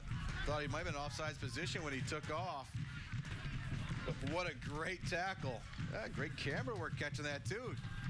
He actually puts his leg out there, flips the front of his foot to pop that ball out of there. Ouch. It's given against Jake Kirchhoff Sleet. Becky Goodman taken out. She's going to go to her pocket right there, looks like. No. I thought she thought about it. Yeah, it looked like it, which in the end, it looked like the Goodman's grabbing it kind of his face, but at the same point, you got to say, well, don't put your face down there. Because in the end, yep, it's a dangerous play. That's for sure. You can't put your boot out towards somebody. And it wasn't actually above his waist, though, but still put his boot out at a player. Delivery headed down and in by Seb Harris.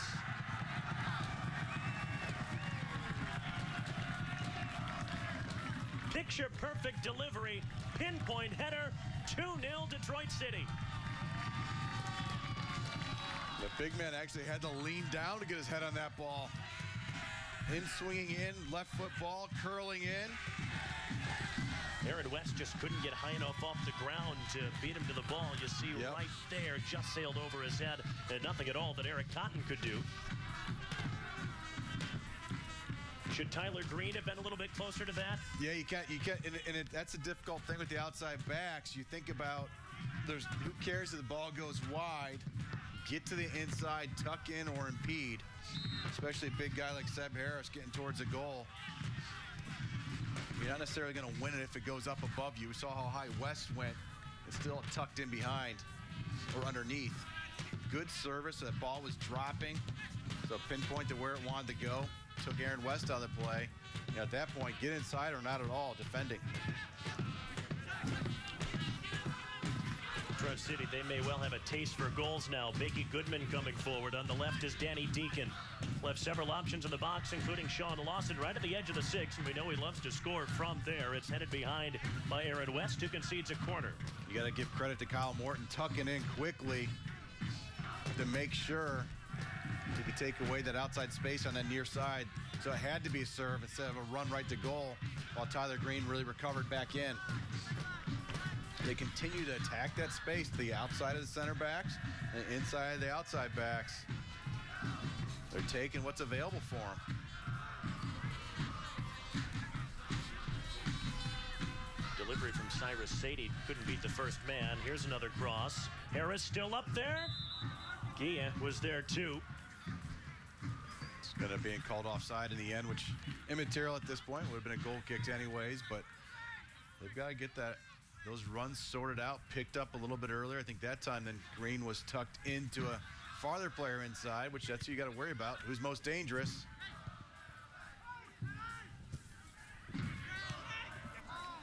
Craig Brand forward for Kyle Morton. Oh, Sullivan was posted up. He was ready to go. Had a little bit of space. We couldn't find him. Conti for Jake Kirchhoff-Sleep. Good balance. And a free kick.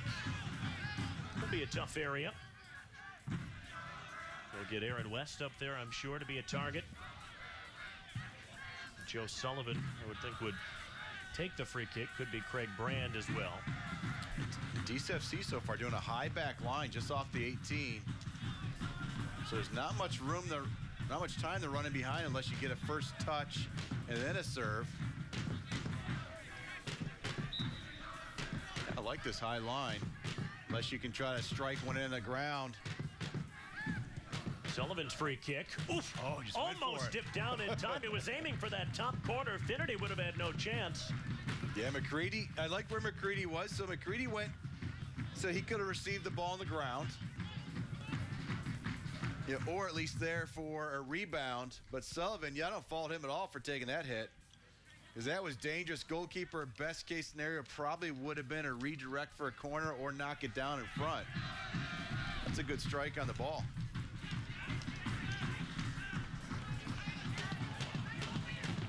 Oh, just an unlucky bounce for Kirchhoff-Sleep. Morton tried to sweep that back for Colin McCourt. DCFC had a touch. It was Bakey Goodman who got in the way. Given name at birth was Douglas Bakey Goodman, but his mother a very passionate baker. All Bakey had been called as a child was Bakey, so in elementary school his first name was changed legally and officially to Bakey. Detroit City FC, by the way, I would imagine the only NPSL side that gets regular coverage on The Athletic, which is well worth the subscription fee, by the way. But that's neither here nor there. Harris was being harassed by Colin McCourt. Did not agree with the foul. McCourt's already on a yellow card, remember. He was booked in the first half. McCourt must work out a lot, because I'm kind of surprised he's able to shove Seb Harris down that hard. And I think that's his argument to the center official right now. Say, hey, he just went down like a sack of potatoes just because my hands were on him.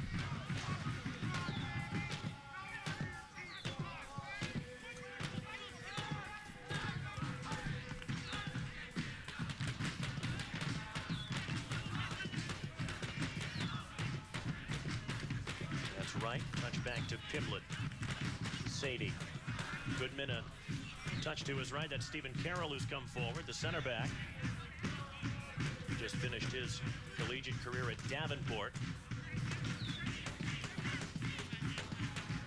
Stephen Carroll won the Black Arrow Award last year for DCFC's Player of the Year. Part of what you receive when you win that award is a custom bicycle, which at the time would have been an NCAA violation. So Seb Harris ended up with a bicycle, and what Stephen Carroll ended up taking home was a large inflatable llama that one of the supporters gave him. I'm on the record saying, as a college going to be senior, I'll take the llama. That is fantastic. Inflatable llama. Who wouldn't? I know I certainly would. Even better if you're still in the dorms. Inflatable llama, if you're walking your dorm room, that's fantastic. Now, I do wonder if maybe Seb Harris might have just, I don't know, left the bicycle over at his house now that he's graduated at some point. No one would be the wiser. It's kind of like after you graduate, the gear closets left open. Right. just for a couple hours or so. Just happens to be left open right after your eligibility's gone. Nice touch from Deacon for Bakey Goodman. Goodman, another former 2017 MLS draft pick. He was taken by Seattle Sounders that never played for them.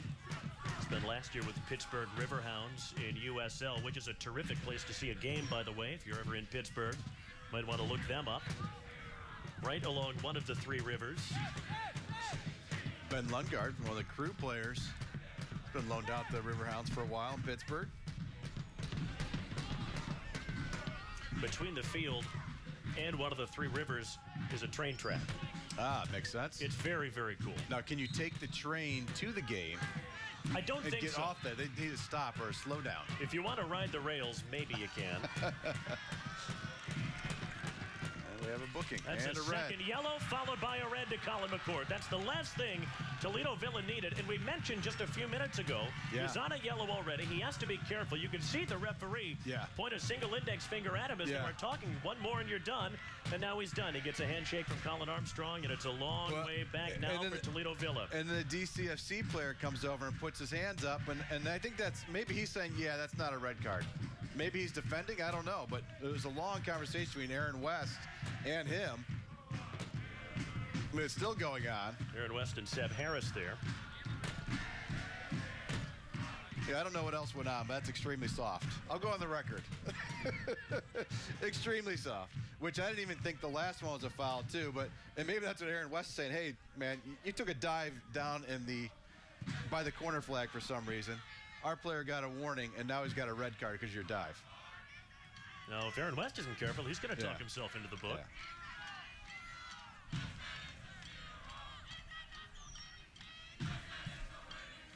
But of course, again, we've missed the conversations prior. I mean, she might have said to him, hey, anything, and you're gone. And, yeah, she's decided that was something, and he's gone. So it's got to be up to her decision.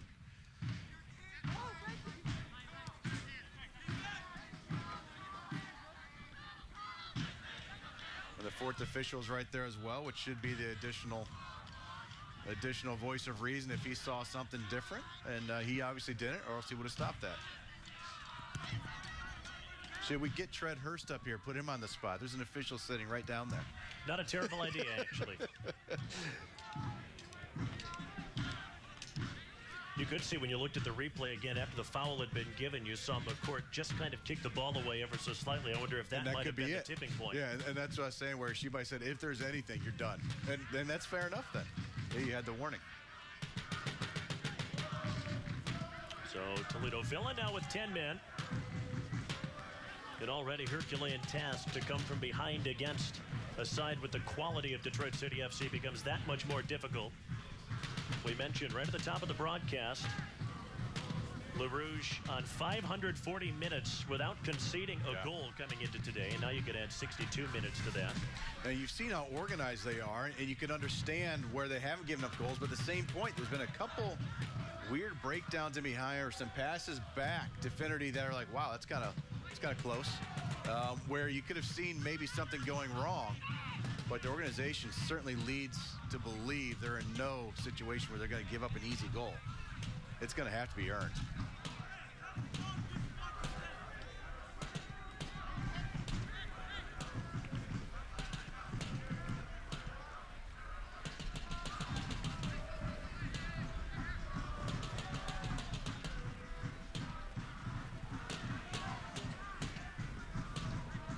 The unfortunate thing going a man down, well, there are many unfortunate things about it, but among them, if Villa were to ship a bunch of goals in this last half hour, then you might feel like a lot of the good work that was done Friday and here this afternoon in the first hour or so could be undone if you go down to another heavy defeat.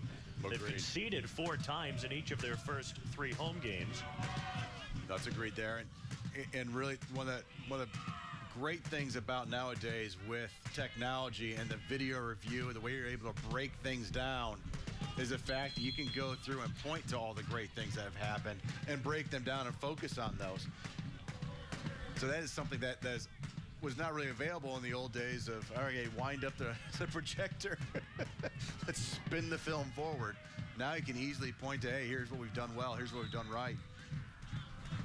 On the U.S. women's national team years ago, when they brought Dr. Colleen Hacker in, and part of that reason was also to be a buffer, I won't name him, but to that current head coach at that time from the girls that didn't play for him in college, who dealt with adversity differently and stress differently. Sure. But oftentimes they brought her in, and one of their rules where they started not showing any negatives, no mistakes ever went on the video. It was all positives, and part of that was, hey, they remember their mistakes in the game. Let's make sure we point to the positive things so we get more. Kirchhoff-Sleet has a shot, pulls it wide. He's tricky, Jake Kirchhoff-Sleet. He doesn't have a ton of pace, but he's awfully good with both feet, and he can get himself into positions to score like that. And there have been times this year when we've watched Toledo Villa, and we've said, well, if a goal is going to come from open play at some point, it's going to be an individual effort of some kind, like we saw from Kirchhoff's Sleet on Friday. Yeah, but he's got the little quickness and the quick feet, like you said, and he can pull a shot quickly. So he can get that shot off real quick. I think it makes all the difference in the world. Because as we talked before, we don't have any burners up top on this Villa team that are just going to get on the end of balls and break down a back line. And so they're going to have to unbalance a back line by great play, organized attacks, or quick little movements, not by the big run.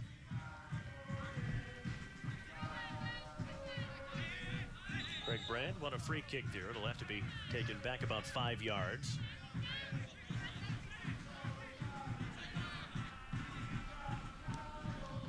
You can see what McCready was aiming at there. The run of Craig Brand, just way too hard. How has Craig Brand looked to you playing a bit further forward than we're used to seeing him? Well, it's almost like we're not calling his name as much, but that's because sitting in front of the back line before, there was so much more stress on him and the ball was around a little bit. Yeah, I thought he did pretty well. I mean, nothing over the top dynamic, but they've only had so many chances. But if you think about it, they played so well in the first half that you have to look at everyone that was on this field in this group and really assume. You see a late runner come into the screen. That's Will Perkins. Yeah, Will Perkins. That's what they've done so well. But you've got to assume that they've all performed really well unless you really go back and find something they did wrong. So maybe that more of an attacking role might fit if McCourt can sit into a game for a little bit longer. Obviously not the next one, but sit into the game just a little bit longer. Speaking of Perkins, here he's in the box. Knockdown for Lawson. A little bit further out than he's used to scoring goals, and that's over the top. Clipped the underside of the football crossbar.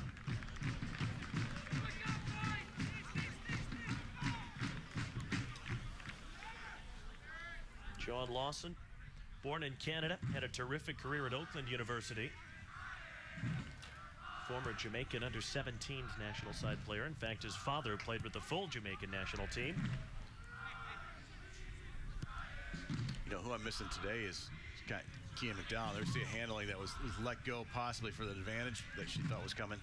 But Kean McDonald, I thought, obviously he had a couple times where I think the game got away from him a little bit, and he was that player that we wonder if he's riding a red card at some point as well. But that edge is something to have.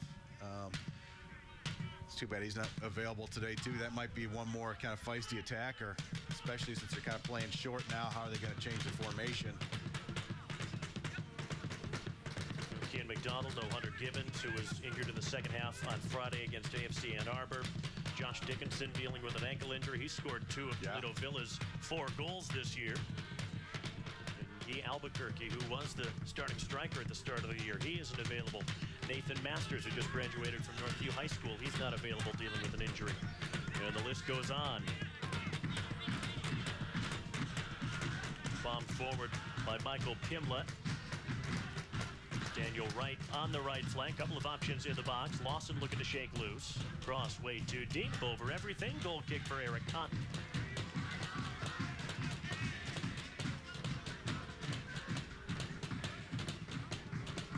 There's no truth to the rumor that they tried to call Danny Fisher up.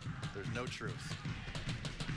Considering he was worried about his effectiveness as a ball boy today, probably not going to be any near effectiveness on the field. And I can say that now he's at home listening or watching. Danny, a man who wears many hats in area soccer. Good ball across for Cyrus Sadie, looking for shooting space on his left foot. Good defending by Aaron McCready. Yeah, great tackle and great pressure right away. You know, as soon as that player turned his back, he was pressuring. He's right on Danny Deacon, and in the end, unfortunately, that's a foul you didn't need. And they want to go fast. And they can. That's a 2v1 right there if they don't get organized quick.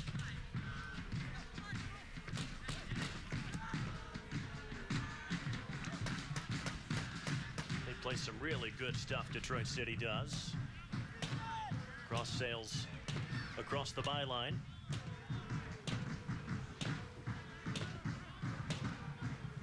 And as you watch other teams in this league, I guess you have to admire more and more Colin Armstrong's willingness to set up a team we may get our teeth kicked in sometimes, but we are going to play the way we want to play. We're going to try and build on the deck. We're not going to just bomb balls long and chase after them. And there is something to be said for that, because you do see a fair amount of it in NPSL play. Not from Detroit City FC, though. They've been marvelous to watch. Yeah, no, you're exactly right. And that is tough. And now it's what does it, I think we were talking about the first half, then what does the possession lead to? You know, working on that recognition of playing a great brand of possession soccer and moving that ball, but it's always got to be with a purpose. And I think probably as they get more comfortable with each other, it's easier to understand where those opportunities come from and when they can take off a little bit and attack.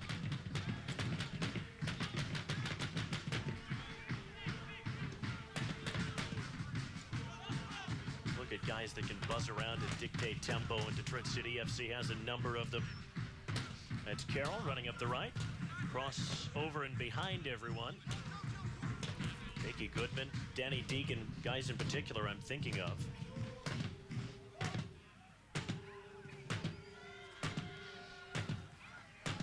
The center backs are terrific. Gia and Harris cover so much ground, and we've seen Stephen Carroll get forward a lot more in the second half.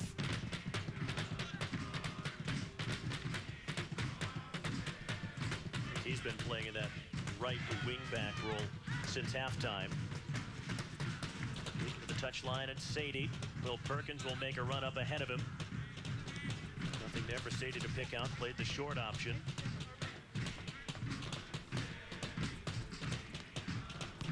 Will Perkins knocked down the line for Deacon. There's Deacon's cross, palmed away by Cotton. Stephen Carroll. Cross for Sadie again. Sadie's delivery, too much.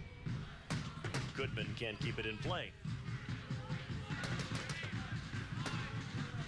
It's almost like we're running a training exercise now. They're getting that ball out wide and they're looking for those runs. Very deliberate. With only 10 players on the Villa side, difficult to stretch out to defend everything. Because DCFC's been able to pick on areas that have opened up.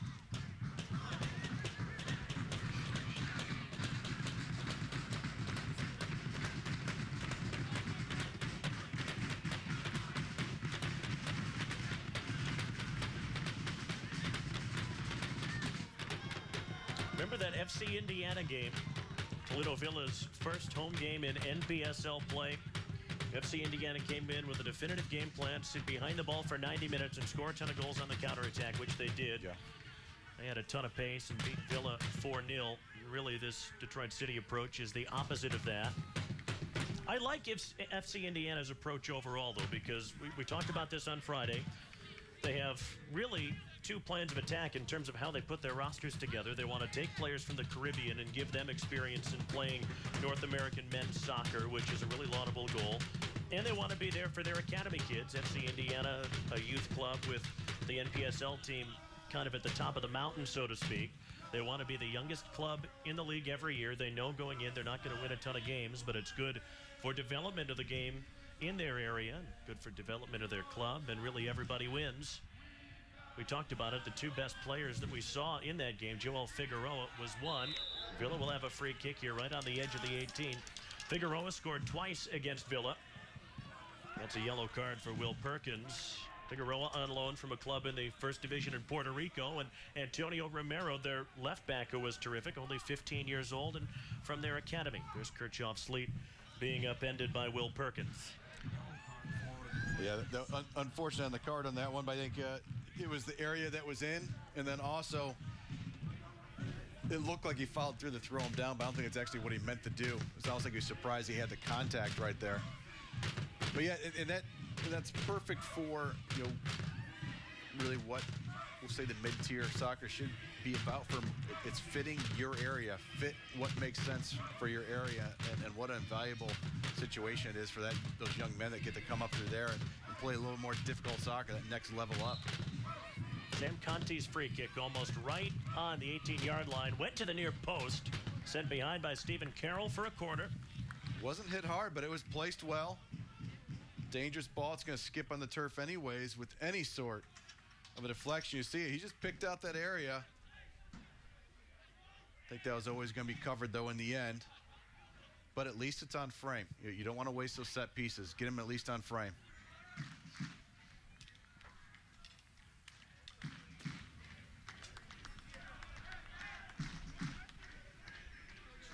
Owen Finnerty in goal for Detroit City FC. Hasn't had too much to do today. Made one really good save to deny Caleb Gibbons in the first half.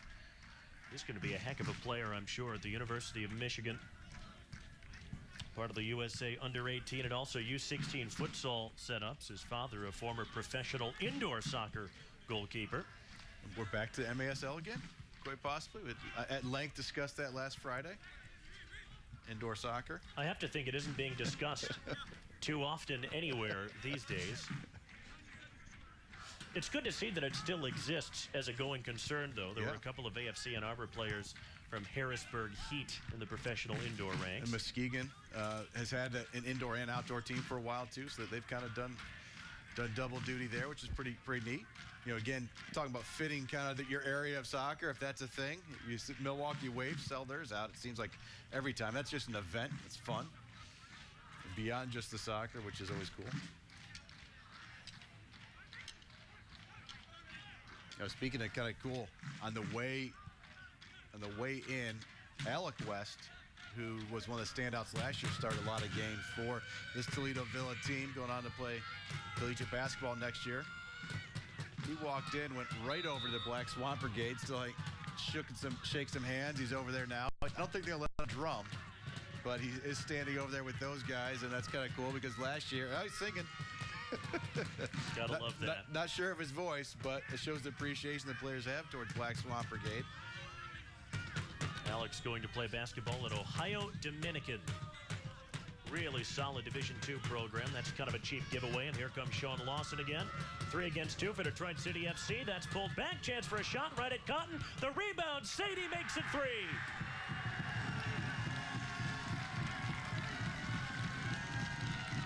You knew it was coming with Villa down to 10 men. Yep, and on top of that, in the 3v2 situation, and Villa's been prone recently giving up the rebound goals. Cotton with a great reflexing save, we'll see right here.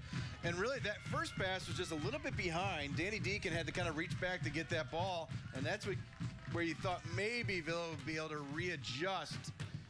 But Cotton's save out in front of the goal. So Cyrus Sadie able just to drive that into the net before Cotton's even actually able to get up. See him. And he's done for the day. Gives a nice clap to the fans. Respect to the Northern Guard from the players. Always great to see.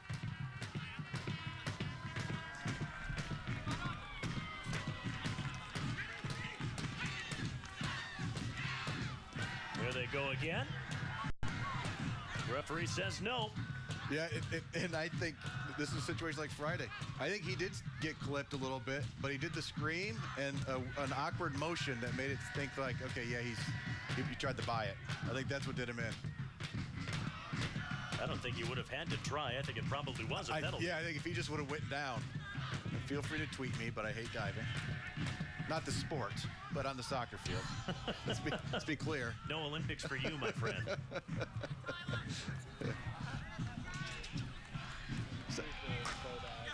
Here's another look at this. Yeah, because I think he got clipped, but then he embellished it to make sure, to try to help the call made. Say, watch right there. I think, to me, it's like saying, oh, just a little bit more. If he would have went right down, it's just, I could be wrong. It's fair to say. Because I think he was gotten right there.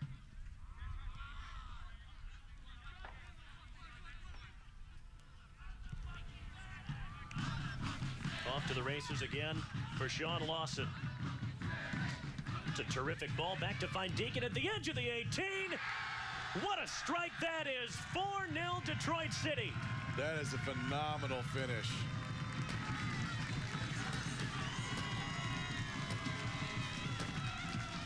Danny Deacon, for me, has been one of the absolute bright spots in this DCFC performance. He was due to get a goal, and what a goal it was. Yeah, and the last goal he served in a little bit behind, still dealt well with it, got a good shot off and set up the goal after the Cotton save. We see a left foot right there, drive to side netting.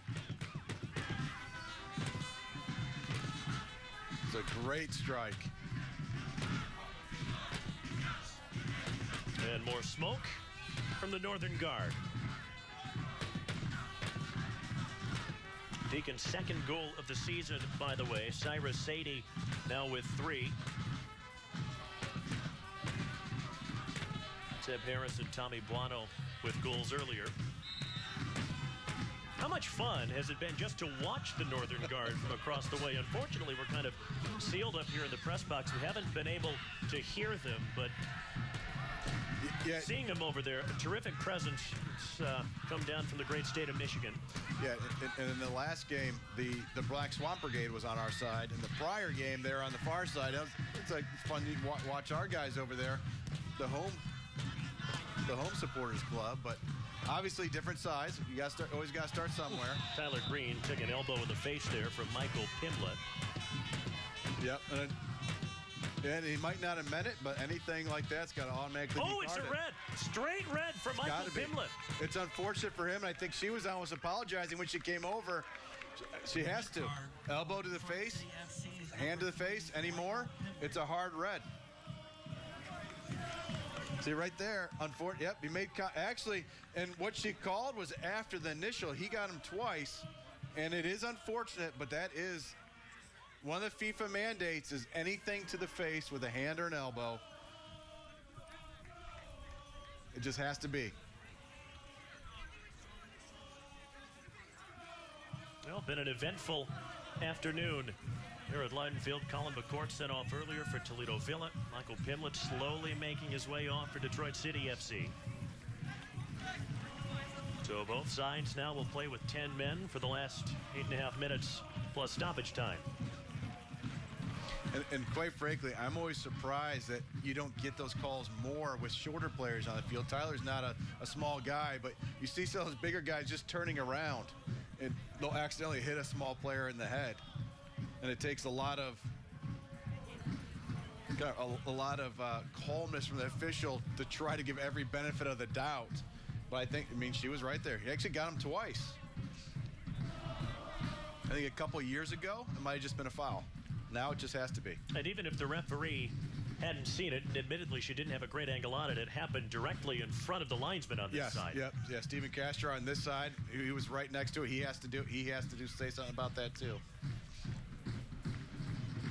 But that's why you see so many times on the professional games overseas, and it drives me crazy, where they all act like they keep getting hit in the face all the time, and they fall down sometimes when there's any contact. But that's because anything to the face, it's a hard red. Eric Cotton chipping that forward. Finnerty spilled it. Had to clear from just outside the 18-yard box. Villa here will have a throw in. Kingsley Mokahene is on now and playing it right back for Toledo Villa. Number 25, he's on the ball right now. Plays at Tiffin University. Allow Tyler Green to get forward a little bit further. Mokahene, cheap giveaway. And Deacon picking out Lawson and plenty of space right through the middle. Clips it past Derek Cotton, and it's 5. Cotton got a piece of it, not quite enough though to parry it wide. So dangerous in the open run of play. That's actually hurting Sean Lawson's statistics of finishing inside the 6. He'll take the goal anyway. His 6th for the year. He's winning the race. DCFC's Golden Boot. And there he is, Aaron West, trying to get back as quickly as he could. Perfectly placed from Sean Lawson. Well, and part of that, too, is you have 2 runners getting forward. Daniel Wright on the left side as well. They're opening up that back line, which serves, obviously, multiple things. But in that situation, it serves you going forward to score, but also holds back those outside backs. From Bill, if they want to have numbers that deal with those runs, they've got to commit more players back, which means they can't go forward as well.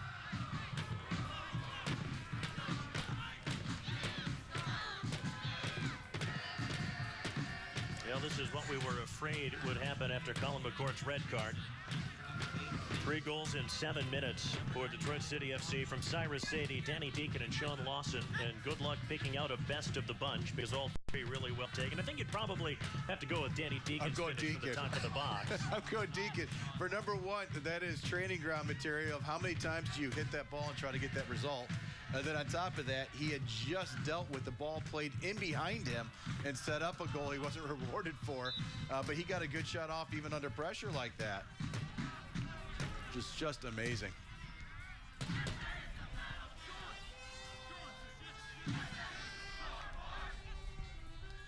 Here to the final 5 plus stoppage time at Leiden Field. Toledo Villas wait for their first win in NPSL. Will rumble on into next week. Kalamazoo FC will come to town next Friday. That will be a streaming exclusive on BCSN Now, the app, and BCSNNation.com. Hopefully on mykuju.tv as well.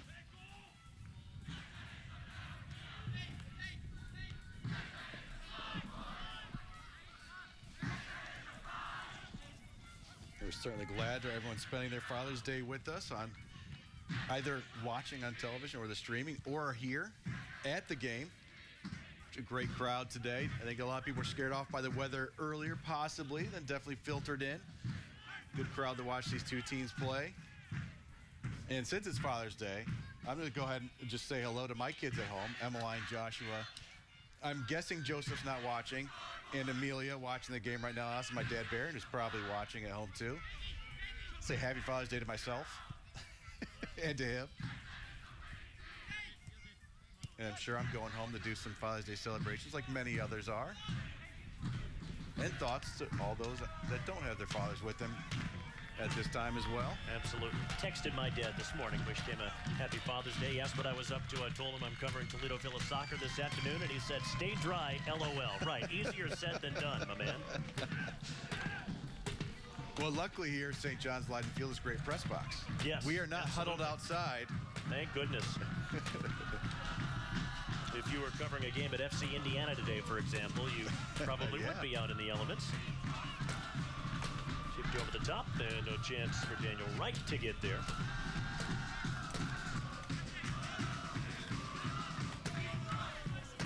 Odd as it may sound, if you look at a 5-0 scoreline and think that Villa really haven't been at it today, but in reality, for really the first hour, I think you have to say this is their best performance of the year. I certainly think so. Yeah, it's easy for us to continue to say. However, really, I mean, you think about if you're on this team or a diligent fan especially, you've got to have a lot of pride in the way that they did play and the opportunities in the first half especially. Second half, yes, now we're out of hand a bit on the scoreline as well as play. They had a hard time dealing with McCourt out, and they had to expend a lot of energy while he was out before DCFC's sending off. So they really weren't playing even. You say 10v10, they're not playing even right now because Villa had to deal with being short a while before DCFC did. Bridge off Sleet, trying to knock that forward for Conti's run. George Chamakov is out there from Bulgaria, number 99 in white for Detroit City FC.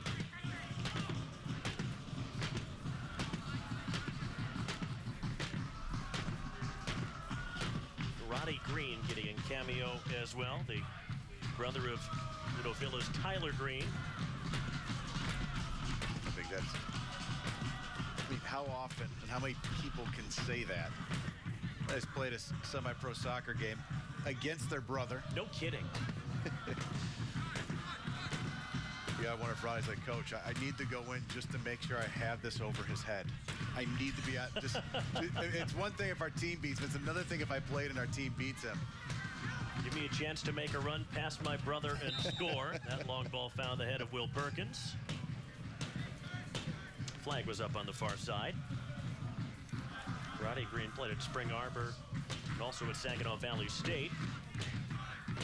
Tyler Green still has some time to go at Spring Arbor. 42 appearances in 2 years there.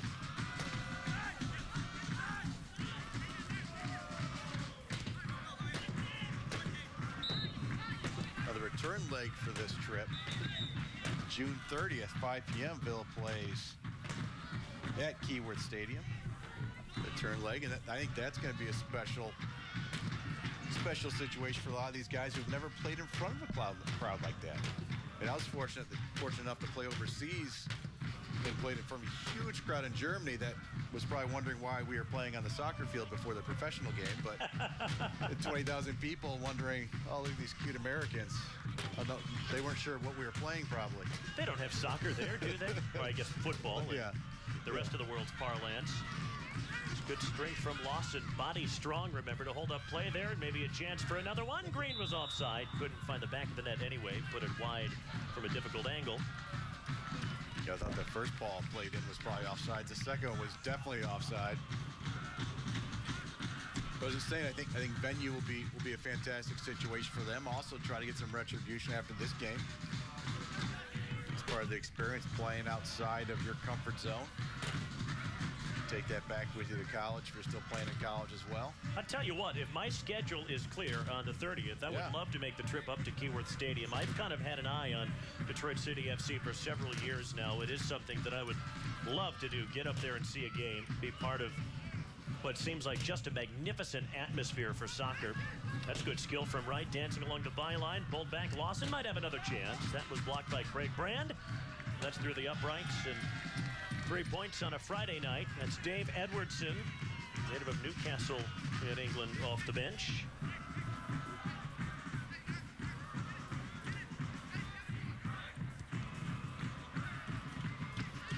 Detroit City FC, just marvelous for grassroots soccer, not just in the Midwest, but in the United States. National media continuing to notice what's going on up there. Watched a terrific little documentary about the Northern Guard last night. Seems like an absolutely terrific group. I would love to get up there and see a game at some point. Well, plenty of opportunities. You said it, a 31-match schedule, all told. You printed out their master schedule, and that includes games in NPSL Founders Cup play in the fall. Best of luck to these guys the rest of the way. They have been magnificent to watch. And if you're Toledo Villa here, you have to say they can leave despite the 5-0 scoreline, and who knows, could be more if Detroit City can make this last attack count. But they can walk out of here, I think, with their heads held high. Wright lost out there to Amokahene. They tackle each other. Can't be too much time left.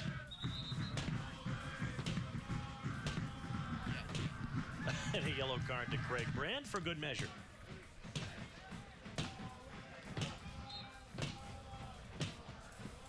I personally like that from the official. Take no guff. Yeah, don't let these guys get away with it. It'll only do well to serve them later that they had to deal with that and get in the car. If they, I mean, I don't know what you're hoping to gain from complaining about an official making a call that's in your favor. They weren't the one that made the professional foul. It slowed things up. That's Sam Conte in the corner. Blocked behind for a corner. We'll see if Villa can get on the board before the referee blows her final whistle. Fourth official staring at the watch. VAR staring at the watch. Some cotton at this point. Reminder, we will hear from our Toledo Villa FC Eastman and Smith man of the match from pitch side in just a few minutes. Chris Black will make his way down as soon as the final whistle sounds. It's a good delivery. Knocked down to the edge of the box. That's Conti there looking for a shot attempt low on the deck. West shot on the turn was blocked. Might get another crack at it. Jake Kirchhoff Sleet, nothing there, and that's it. So a spirited performance from Toledo Villa FC. A lot of positives to take from it. But the Colin McCourt red card really killed things off. And 4 second-half goals from Detroit City FC. Bono scoring in the 11th minute. Goals from Harris, Sadie, Deacon, and Lawson after that. Full time here at Leiden Field. Detroit City FC 5, Toledo Villa 0. We'll take a break.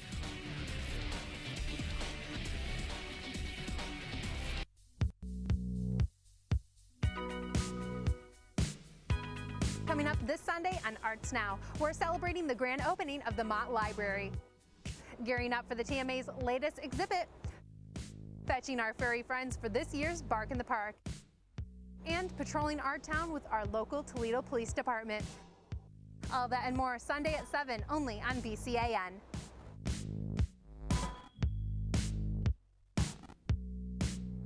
Become a nurse in 12 months. Richard Medical Academy will train you to become a CNA, STNA, LPN, or RN. Classes available, no waiting list, and new quarters start every 3 months. Richard Medical Academy's affordable, accelerated program is designed to get you working in the healthcare field fast. Our small school environment affords you the opportunity to have individual attention from our experienced instructors. Enroll and start your career at Richard Medical Academy today.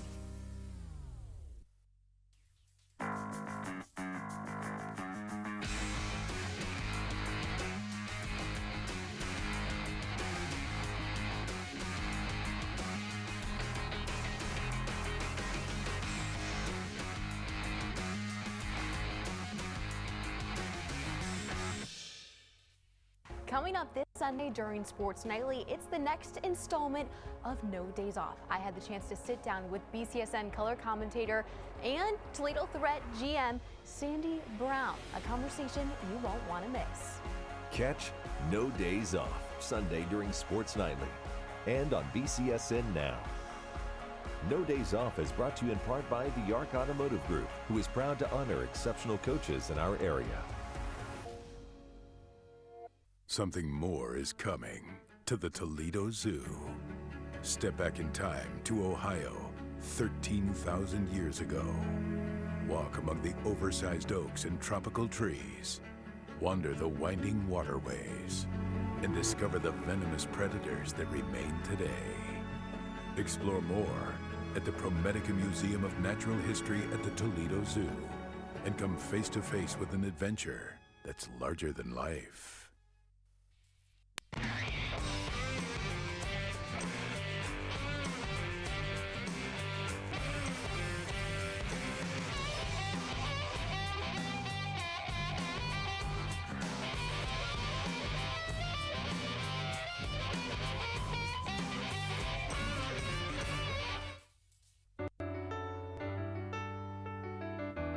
We're about to surprise Maria Herman in her German class. She has no idea that we are here. My son made a complete turnaround. I hope that parents would say that I love their kids, and I think most of them would. Groganstown Chrysler Jeep Dodge Ram is proud to support outstanding educators.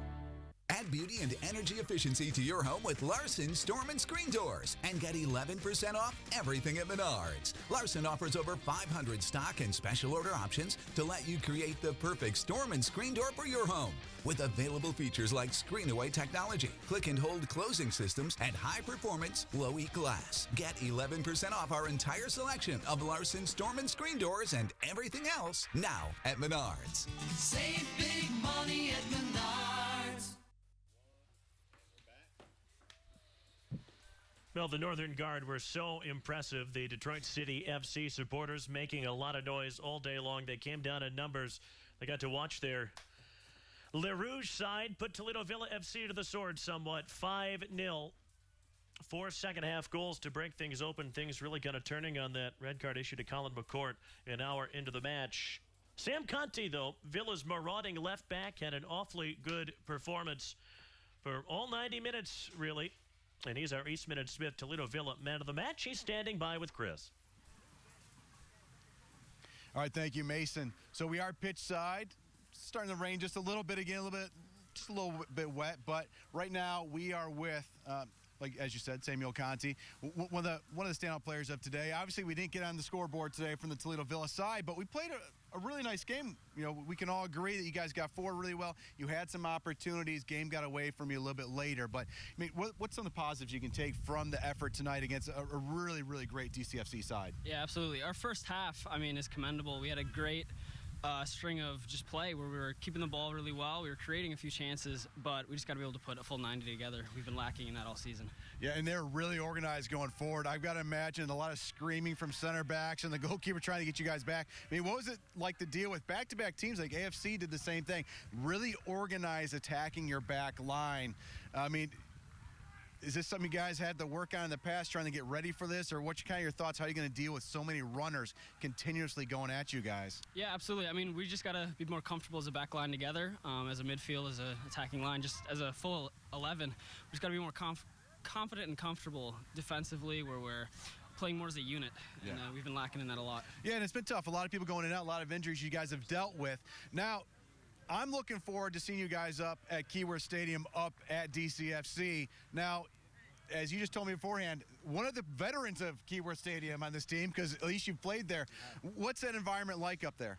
I mean, it's an incredible experience. I have to say, the first time I played there was probably the highlight of my playing career, where you've got 5,000, 6,000, 7,000 fans just screaming at you. You know, no one. It's a very hostile environment, but as a footballer, you just love to be in that environment. Yeah, it's a good time. And their Northern Guard traveled really well down here. We appreciate them coming down here. Black Swamp Brigade is probably proud to show off their stadium as well, and they're going to be excited to go up there. So 2 weeks, you guys get your opportunity for retribution up at Keyworth Stadium. So back up to you, Mason. Thank you, Chris, and thank you to Sam Conti, our Eastman and Smith man of the match. 5-0, your final score. Detroit City FC with goals from Tommy Buono, Seb Harris, Cyrus Sadie, Danny Deacon, and Sean Lawson. It was 1-0 at halftime. A really terrific first half, all things considered, from Toledo Villa. They did everything really but score and came awfully close on that Caleb Gibbons shot that Owen Finnerty made a really good save on, but things really kind of collapsed defensively in the second half. Detroit City FC changed things up a little bit, and of course the red card to Colin McCord certainly did not help. So very special thanks to our crew on this Father's Day, and to Chris Black, of course, for doing a terrific job at pitch side, chatting with Sam Conti afterwards. Tremendous atmosphere today, great environment with the Northern Guard being in the house and Black Swamp Brigade always banging on the drums. A reminder, Toledo Villa's next home game next Friday. It's a 7 o'clock kickoff against Kalamazoo FC. They'll make the trip down from West Michigan to take on Villa as TVFC looks for their first win in NPSL play. That'll do it for Chris Black and our crew. This is Mason Lowry saying so long from Leiden Field. Your final score again, Detroit City 5, Toledo Villa 0. This has been a presentation of BCSN, seen only on Buckeye.